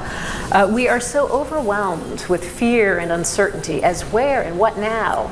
I've been searching and looking and keep hitting a dead end. Please, if you can help, we'd be grateful. Ellen, I know you have been at this work for a long time as a housing attorney before your current role in Somerville, and I wonder if this is the kind of story you're hearing more of these days. Yeah, so thanks so much for having me. Unfortunately, it is the kind of story that we are hearing all too frequently in Somerville. In the last 8 months, you being on this show prompted me to take a look at my statistics, and we had in the city of Somerville, which has a little over 80,000 people, over 1,000 people coming to us in the first 8 months of this year with problems relating to housing instability. And almost each and every one of those involves the kind of huge sense of trauma and fear and loss that you have heard from this person who is reaching out to you. So we are hearing this almost daily. People who get rent increase notices, people who get notice to quit, people who just can't keep up with the pace of rent increases and are really desperate about where they're going to end up. And Joe, I know that you, in your role overseeing community development corporations across the state, now these are organizations that help with affordable housing in many communities. I wonder if the perspective that Ellen is sharing is something you see on a statewide. Is that centered here in the greater Boston area, or are you seeing it beyond? Thank you, Stephanie, and thank you for having us. It's absolutely a statewide problem. You know, yes, rents are higher here in greater Boston than most of the rest of the state, but so are incomes. And so when you get out to other parts of the state, people are having just as hard a time to make rent. And there's two things about this story I want to say. First and foremost, to the listener who wrote in and to everybody else, only a judge can evict you from your home. So if you get a notice to quit, if your landlord is trying to kick you out, you have rights. There is a process that the landlord has to follow. That may not be able to, you may not be able to stay forever, but you may have more time than you think. So please reach out, get assistance. Secondly, about that story, and we are seeing this all across the state, this crisis often happens when a building changes ownership and a new buyer comes in, a new owner comes in and wants to raise the rent, often because they've taken out debt or loans that require them to raise the rent. Maybe that was part of the whole plan right from the beginning. So I think that's one of the things we're seeing that in every kind of neighborhood across the state. So you're talking about relating it back to the high cost of housing, these record high prices. People are making the investment and thus passing on the costs yes, to renters. The value of housing in the state and the scarcity of housing is attracting investors, both good investors and bad investors, who are looking to make money and sometimes make money very fast on the backs of people who can't afford it. I know Liz has been keeping track of the people in the audience who've been writing in. Of course, you can do that on YouTube, and you can do that right here at the library. And both Joe and Ellen, already you've touched on something that many people talk about, which is fear and what to do. There is nothing as frightening, one woman told me, as just the possibility of homelessness. We had an audience member write in and say, my brother and I work for the city of Boston. We have to live here for our residency requirements. We have our 68-year-old mother, our 31-year-old special needs brother. We have until, she wrote then, August 15th to move. We don't know what happened at this point. And although we make good money, we cannot find a place. The eviction on our record isn't helping. So how should people, Ellen, maybe you want to start with this one. How do people deal with that? How do they when they have an eviction on their record? And that goes also for no-fault evictions as well. It's an issue. So there is a statewide campaign to do something called eviction record sealing that came very close to passing this year and in the previous year. So I am hopeful that there will be a legislative solution for this problem, because as you were indicating, many evictions have absolutely nothing to do with fault of tenants. And once you have that on your record, it is difficult. What I will say is you can't give up. You get a chance to explain what circumstances were. And in some cases, landlords, screening companies will be willing to hear what you have to say about the circumstances around the eviction. In some cases, although I profiled a woman who's a preschool teacher, she was the victim, I guess you could say, of a no-fault eviction. She had paid her rent on time, put one foot in front of the other, felt she was doing everything right. And a housing expert in the area essentially said, you know, landlords often don't actually look to see whether it's fault or no fault. So, you know, it becomes a problem even there. Joe, did you want to weigh in? Well, it's a major problem, and it's completely unfair in most cases. And that is why this legislation, which has been led by Senator Lydia Edwards from East Boston, is so important. And it's pending. It's part of the economic development bill that got stuck at the end of the legislative session. It was in the Senate version, and we need to get that to the finish line. And then we're probably going to have to make it stronger yet. But it's really important that we address that. It's similar to the issue with people who have criminal records, you know, trying to get a restart on their life and not being given that opportunity. And Ellen, you've talked about something that also hinders people, which is the right to counsel. Why is that something that's so hard to get people? You know, studies have shown, recent studies, that 85% of landlords around the Commonwealth are represented. In one recent study, approximately 8 to 10% of tenants are represented. Part of that is because of insufficient funding for legal services that exists out there, and it is so critical to even that playing field. Right. We see huge differences in outcomes when tenants have legal representation. I could just say, one of the things we learned during the pandemic, when there was a widespread understanding that we did not want to see a lot of evictions during the pandemic. Yes, we had a moratorium, but the moratorium did not last forever and did not apply to everybody. But we also put in place in the state significant funding for rent relief to help people close the gap, but also mediation services and a substantial increase in representation through the legal services network. And guess what? It worked. Yep.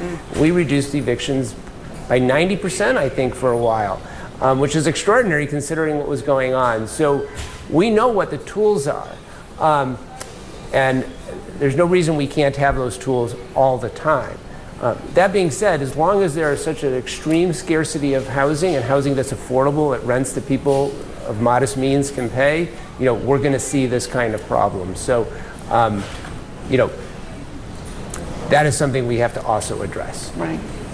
Can we talk for a minute about supply and demand? Because I think it's an interesting question. I mean, Ellen, we talked earlier, you were saying and I've heard this statistic, there's 200,000 units short in the state. I mean, it's kind of this game of housing musical chairs, right? There's sort of not enough units for everyone. And I'm just talking market rate, just units of any sort. And yet, Joe, you have said building alone is not the solution. So I wonder if both of you could sort of weigh in on that. Do additional units help, and why aren't they? If there's not enough, why isn't that the solution? Well, that's a graduate course in housing economics to answer that. But a lot of folks like to say, listen, it's all economics 101, supply and demand. We need more supply because there's so much demand. But unfortunately, it's not housing 101. It's not that simple. It is a graduate level, if not higher. There are so many different factors. So absolutely, we need to build more housing at every income level. But supply and demand is not just measured in the number of humans who live in a place and the number of housing units. Housing units that are bigger are more expensive. When my wife and I bought our house, we finished off the attic into a master bedroom. We made the house bigger. We made the house more expensive. We did that. And people are doing that thousands of times all over the state all the time. And demand is not just in terms of humans. Household size is shrinking. So even with the same number of people, we need more units. And then you have the issue of money. Demand for housing is expressed in dollars, and some of us have a lot more dollars than other people. And so the income and wealth inequality in our society, which is massive and growing, is a major contributor to this. And unless we get our handles on some of these other dynamics, simply building more supply won't be enough, even though it's an essential piece of the puzzle. Because the supply that is going up is not being built for everyone. Not everyone can get a piece of that. The average home in this country is 50% bigger than it was, 50 years ago. And most of us are probably glad to have a larger home, but there's a price for that. Yeah, and I would just add a few things to that. I think people in the housing world and housing business know that supply alone is not the answer. And I say this because there are some real positives that come from supply, and then there's some real negatives. Look at Somerville as an example. We have a lot of new development. Fortunately, the city of Somerville has taken bold steps to regulate what happens when new housing is built. So in Somerville, we get 20% of all units that are then affordable. And that does a lot to help us with our problem of supply of affordable housing. However, for the people that don't get in those units, luxury housing is driving up costs. So our median rents are higher because of that luxury housing. People want to be around where there's luxury housing. There's more amenities around, in some cases, around luxury housing. So at the same time, new development can help us with our tax base, can help create new units. But remember, housing is a basic human need. Supply and demand is really based on things that people can, if it costs too much, I'm not going to buy that. That doesn't really work when you're talking about something like housing that everybody must have.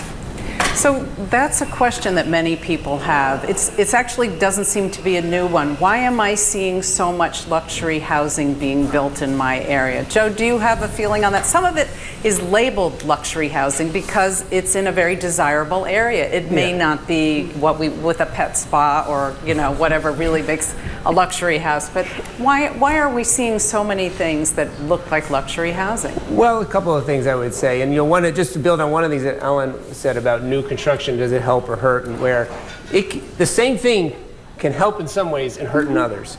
And so what helps across the regional supply might have local impacts on that neighborhood that are different because housing markets are so location specific. But one reason that we're seeing a lot of luxury housing, I mean, look, most developers and investors are trying to make as much money as they can from their investments. That's just a basic rule of economics. But the cost of construction, land, labor, materials, is so high, it costs about $500,000 to build an apartment, a modest apartment, in a large apartment building, never mind a single family home. And if it takes $500,000 to build the apartment, you need to charge rent probably around $5,000 a month to cover your costs and debt. So there you go. So you can't do it for $2,000 a month, never mind $1,000 a month without government subsidy or government regulation. So I think that's the basic thing that's driving it. It's back to your, it's more than economics 101. It's a complex system. And that also feeds into, I think you're talking about apartment buildings, but that's also probably why we're seeing these larger homes, right? I mean, because the land itself is valuable, right? Exactly. I mean, certainly there's a demand for larger homes, but also if you can only build one home on 2 acres of land, you're going to build the biggest home that you can build to make the most money off that 2 acres of land. Absolutely. But just in terms of the other dynamic, we saw housing prices in June. Average median house went to $890,000 and change. The next month, across the state, the next month it was $841,000. Did housing get cheaper by $50,000 in 1 month? Could that happen? Well, actually, yes, because of interest rates going up. Right. But it's not any more affordable.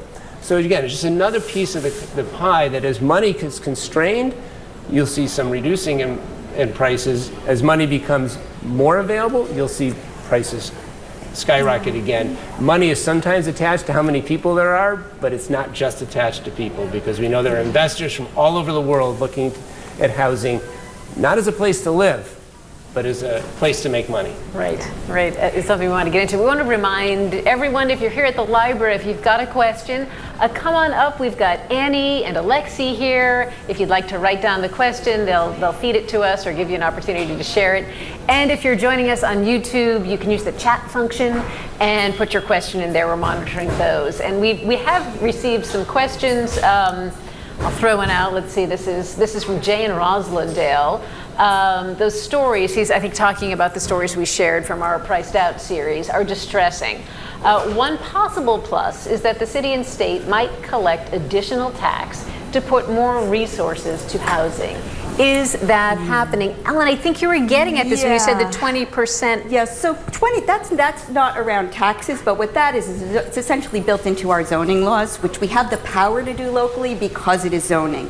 Many things, when we want to change them in terms of property ownership, landlord-tenant law, we have to get permission from the state to do that. Zoning is one thing that's carved out for municipalities. So as a municipality, the city of Somerville had said, if you're going to do new development in the city of Somerville, you're going to have to provide 20% affordable units. We have the most aggressive inclusionary policy in the state. We're really proud of that. Other places have looked to it as an example. But the other piece of this that you asked about, the tax revenue, both Joe and I have been working really, really hard on legislative campaigns that would allow us to take a little bit of the profit that is made off of these high-end real estate transactions and have that money designated for affordable housing. We need to be able to harness some of the huge amount of profit that's being generated right now and turn it back into the supply of housing that we so badly need. Because as Joe said, with prices that you need $5,000 for a mortgage, we need serious municipal, state, and federal investment in our housing in order to make the numbers work, to make sure that our most vulnerable families are successfly housed. This is an additional tax, so in addition to existing real estate taxes. It's additional, only a one-time fees on high-end real estate transactions. So we're really looking at something that would only take a very, very small amount of funding, but for us as a municipality, it would give us $6 to $10 million. If real estate transfer fees, if the enabling legislation that we were working on passed, we would have $6,000 to $10,000 a year, and that can be bonded. That money can be helped to raise matching funds elsewhere. So it could be a really important solution for municipalities that are struggling on the front lines, because we're the ones who are seeing each of these stories, each of these tenants, and being asked to come up with solutions for how we keep our residents in our cities. And I believe that what we call the real estate transfer fee is a common sense solution that really would help us in a big way to generate the kinds of funds locally that we need to be able to produce and fund and develop affordable housing. Although I believe the pushback on that, Joe, is that it could discourage development, that there's more if there's more being taxed, there may be less of an incentive to build. Yeah, you hear that. That doesn't make a lot of sense to me. I think we're seeing price increases in real estate values increasing, 5-10% per year, even more. Adding 0.5% or 1% or 2%, one-time additional tax, it gets baked into the system. I don't think that that's an argument that holds much water. And Ellen is exactly right. Without some version of that kind of a property tax, transfer tax, new development does generate new property taxes, but because of Prop 2.5, it doesn't necessarily create a lot of opportunity for new spending on housing. Very few, if any, municipalities spend general property tax revenue on affordable housing. The city of Boston does a little bit of that, but that is funding our schools, it's funding municipal services, it's funding our parks, it's funding important things, and community assets that in fact help maintain real estate values. So we need to do something else. The only small exception to that would be the Community Preservation Act, which in some municipalities does generate a little bit of money for affordable housing. We should just backtrack just a minute for people who aren't familiar. Prop 2.5 caps how much the tax rate can go up in any given community, right? So you're saying even if this new development is worth millions, there's a cap to how much in taxes it will generate. Yeah, new developments you can add, but as properties go up, you can't just keep taxing them. So my assessment has actually gone down in recent years because values in other parts of the neighborhood are going up, other parts of the city are going up faster than in my neighborhood.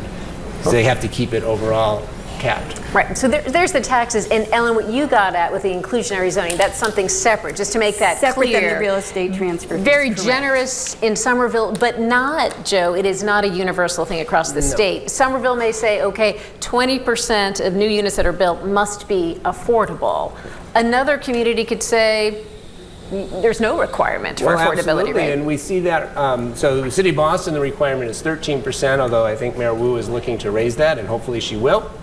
But at the Suffolk Downs development, which is both part in Boston and part in Revere, they made a special agreement to do 20% affordable on the Boston side, the Revere side, 0.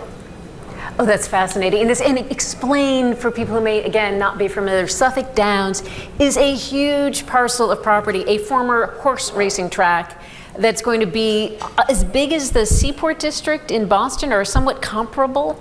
Major development, I don't know right? Exactly, but yes, comparable. It's a very large. I think there's going to be thousands and thousands of housing units as well as other, commercial and retail. Stephanie, we have a question from Ingrid at the mic. She has a question. She's gone through mediation for a no-fault eviction. Ingrid, you want to ask your question? Hi, thank you for having this morning. It really helps try to process everything.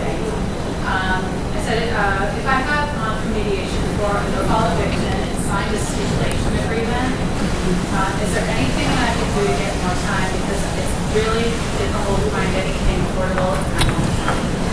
Yeah, I'm happy to take that one if that's okay. Yeah.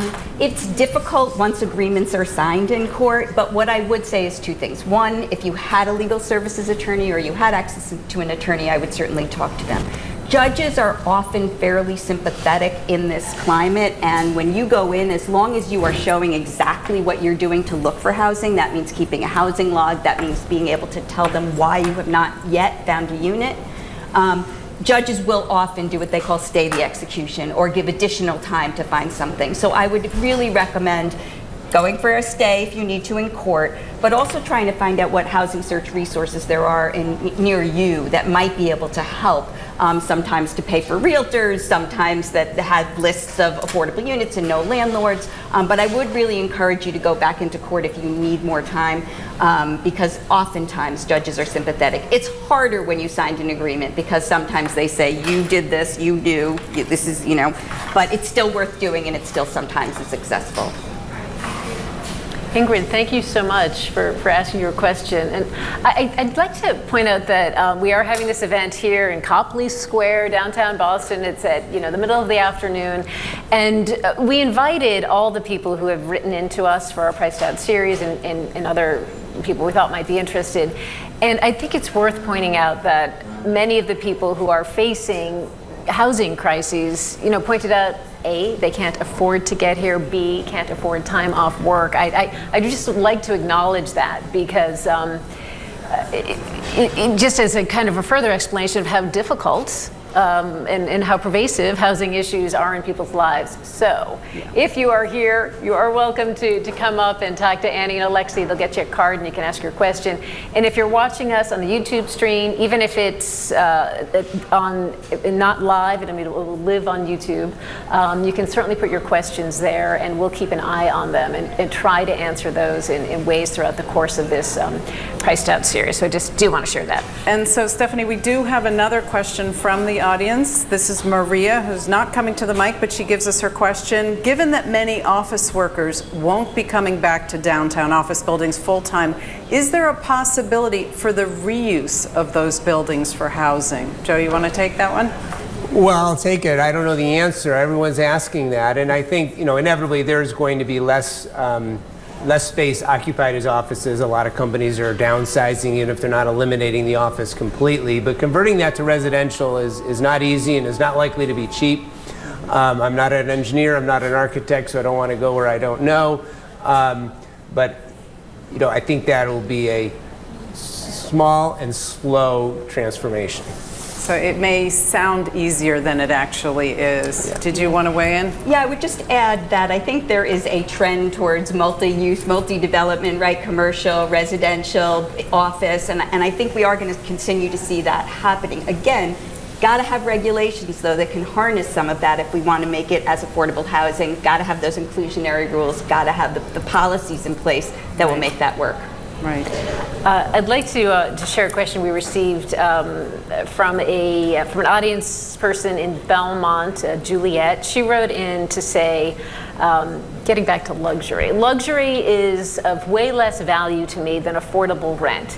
Yet if any housing is being added, it's luxury units. We live in a free country, but can anything be done to stop this trend of developers driving up prices so only the ultra-rich can afford to live in this state? I believe in her correspondence with us, Juliet pointed out that she's not at the point where she's at risk of losing her housing, but she fears she may be. And we talked a little bit about this, why developers do build luxury housing, sort of the economics behind it.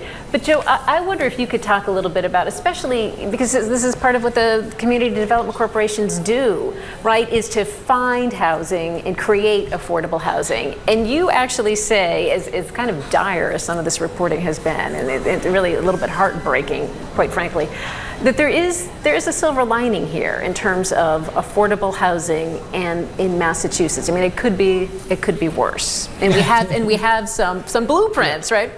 Yeah, well, I think Massachusetts has a lot to be proud of over decades in terms of affordable housing policy that we have put in place that has made a difference for thousands and thousands of people. Not enough; it's never enough, but we have done a lot of important things. In 1969, we passed anti-snob zoning legislation called Chapter 40B that's produced 70,000 homes, 25% of which at least are affordable to low and moderate income people. Why is it called anti-snob?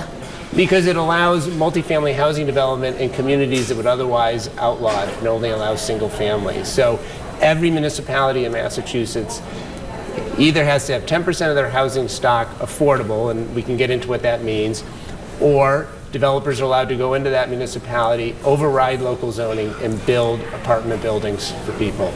And that's been an important tool for 50 years in this state. We are also one of, I think, 2 or 3 states in the country that has a state-funded rental assistance program that provides vouchers. We are one of the 2 or 3 states in the country that has state-owned public housing. We are one of the few states that puts its own tax dollars into subsidized housing. We are a right to shelter state for people that are facing homelessness. All of these programs are too small. They have lots of strings. They're not perfect. But compared to most other states, we're doing a lot more for our people. That said, the problem keeps getting tougher, and we need to step up our game, and we need to expand these tools. We actually know some of the things that work, and we just need to put more money and put more emphasis on them. Progressive with some of these policies, but of course Massachusetts is, I think, one of the latest studies that came out, we're number 3 in terms of housing expense, right? So we've got a very high bar. The same organization said we're the 3rd most expensive place for how much money you need to earn to afford a median apartment. And we also have the 3rd largest number of affordable homes for extremely low-income people in the greater Boston area. We are about 25% better than the national average. And that's because of these programs. The challenge is, if you're not in one of those units, that's useless to you.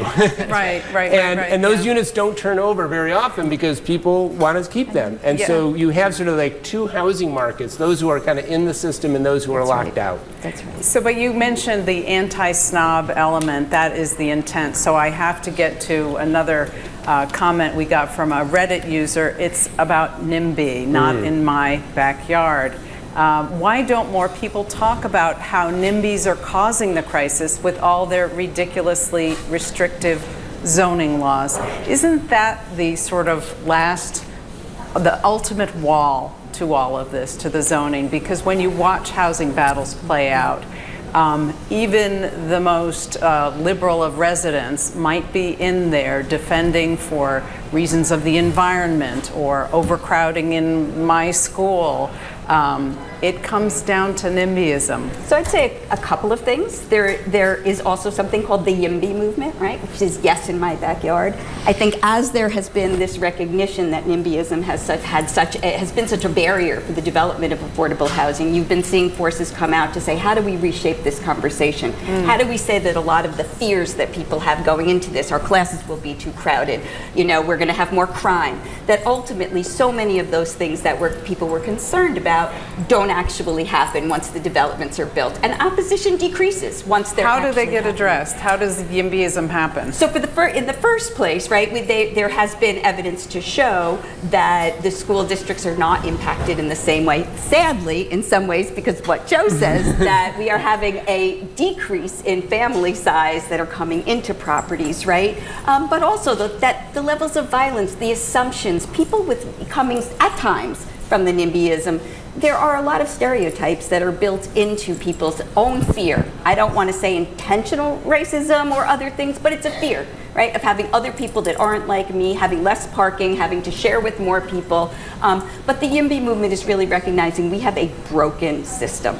We have a system where increases in rents are not matched by increases in wages. And so as more and more people see that this system is fundamentally broken for what is such a basic human need, they're starting to come out and say, hey, this is a problem across the board, not just for poor people, this is a problem for everybody in the state. And I think that attitudes around that are slowly changing. As we talk about YIMBYs and NIMBYs, I'd like to actually go back to our conversation, Ellen, on Boston Public Radio earlier today. We were talking about, because I think it's related, and Joe, I want you to weigh in. There is legislation that is going to require 175 communities to build multifamily housing if they have easy access to MBTA, train, or bus service. And it's hard to think about that without thinking about NIMBYs versus YIMBYs, I guess. Do you see that legislation actually making a difference and overcoming some of these attitudes and concerns that people in small towns that don't want the character of their town changed, worry about the schools and the traffic and the sewer systems.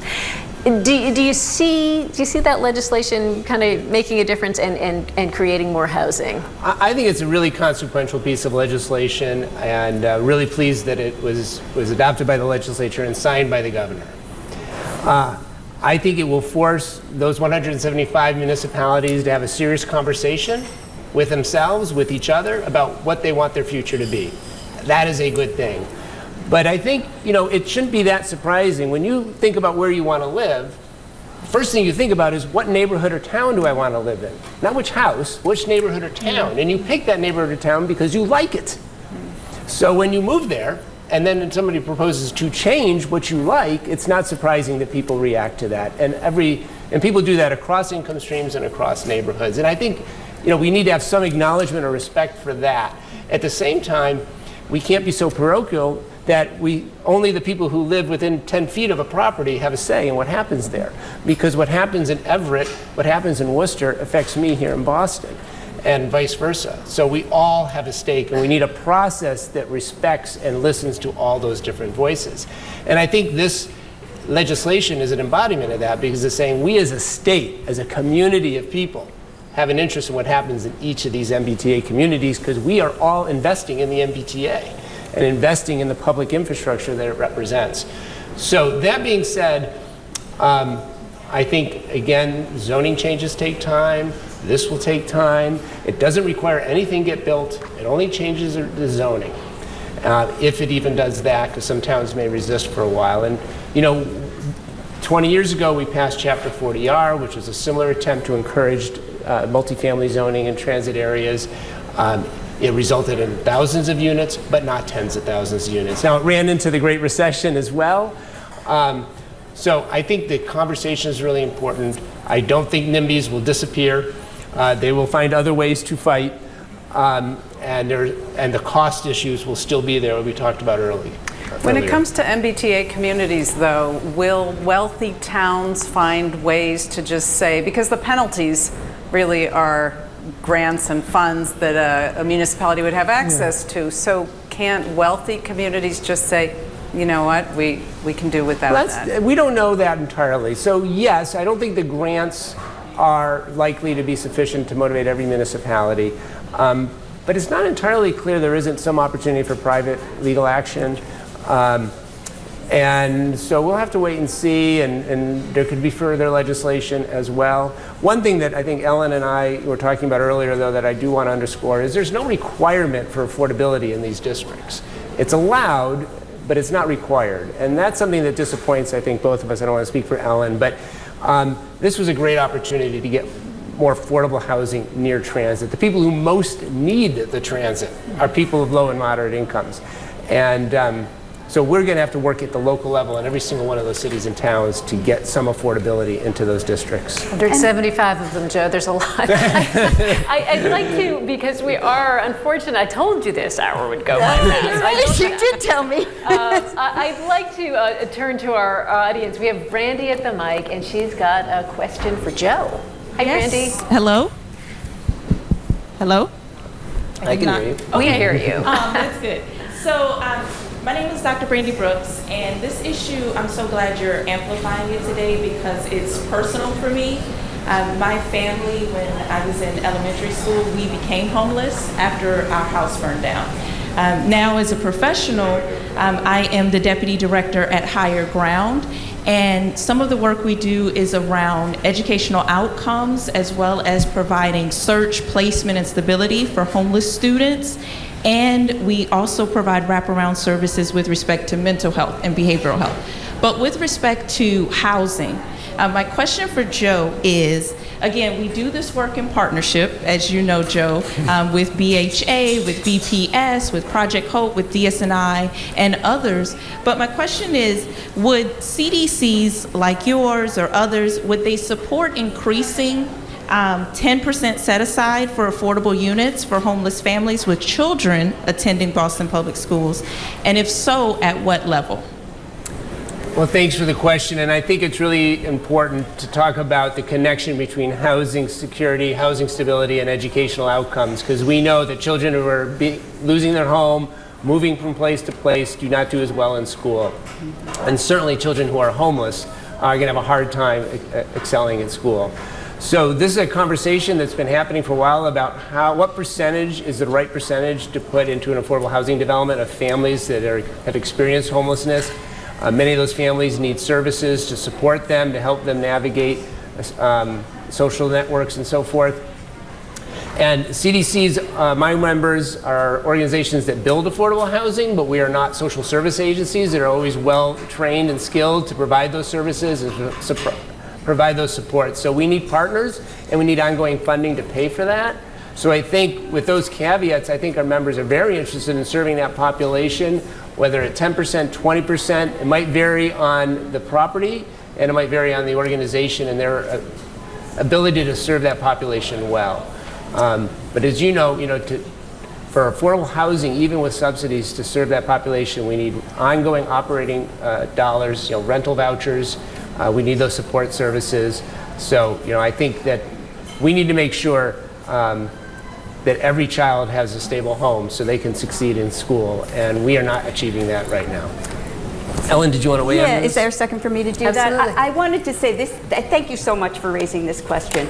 In Somerville, that's one of the very issues that we are trying to look at is how do we make sure our kids stay in our schools and in their communities. And we are about to, hopefully, we're on the brink of launching something called the Municipal Voucher Program, where the city will have vouchers available for people that aren't eligible for federal programs with a top priority for people with kids in the public schools. So you really need the creativity of municipalities, the state, and the federal government to be saying, how do we make sure that our kids are not falling behind educationally? So it's for every sector to really be creative to make sure that this is something that they're thinking about, especially as household size decreases, as Joe pointed out, and people are getting forced further and further out of our urban cores where jobs are available and quality education is available. So I'm really glad it's tough. Anytime you give a priority to one group, you're taking it away from somebody else. And I see all the different kinds of people in my office, all of whom, in many ways, I could say need priority, right? But I do think that we have to focus on our children, and it's really important that we're looking at that. That is a policy issue in housing. All right, thank you so much. Brandy, thank you. Ellen, just very quickly, we were talking about this earlier off camera before the event. Will you just talk a little bit about how housing insecurity can lead to families actually breaking up? Yeah, I mean, the consequences that come from homelessness are so vast. Talking about things like greater incidence of heart disease, more lead paint poisoning, educational loss, as Joe was talking about, all kinds of loss of jobs. But one of the most devastating and one of the saddest situations is where you see homeless families splitting up for many reasons. 2 kids can go over here because my sister has a couch. Well, they'll let those 2 kids stay. Mom is potentially in a shelter by herself. I know Joe talked about us being a right to shelter state, but there are many families who are not eligible for shelter in this Commonwealth, and people don't realize that. So I frequently see these situations. They break my heart, and so that's why I do the work I do. That's why Joe does what he does, right? Because we don't want to see children being separated from their families solely because of financial issues, not because there was any adjudication that they were at risk. It's really tragic. So Ellen, we have to give Ava at the mic because she is speaking directly to what you are talking about. She relocated to Boston and is currently living in a shelter. Ava, do you want to ask your question? Yes. I relocated in the spring with my son, who's a teenager.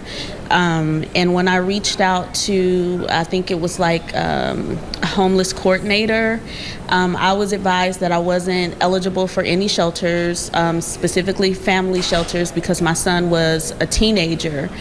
I wasn't eligible for any type of resources that were available because I was not a Massachusetts resident. I'm currently living in a women's shelter right now, and their resources aren't available to me because I don't fit the criteria of the women that come into their program. And my question is, what resources are available to families who are relocating or have relocated to Boston, but cannot find affordable housing. So is it okay? Take this one. So thank you so much for sharing that story. The first thing I want to say to you is you always need to think, if you decide to reapply for family housing, you've got to reach out to Greater Boston Legal Services. I know I'm a little biased. I worked there for almost 30 years, but a lot of times the reasons that people are denied, once they have advocates, can be overcome. So for example, you're not a resident. The definition of residency is an intent to reside. So as long as you're here in Boston intending to reside, you should be able to meet the residency requirements for shelter.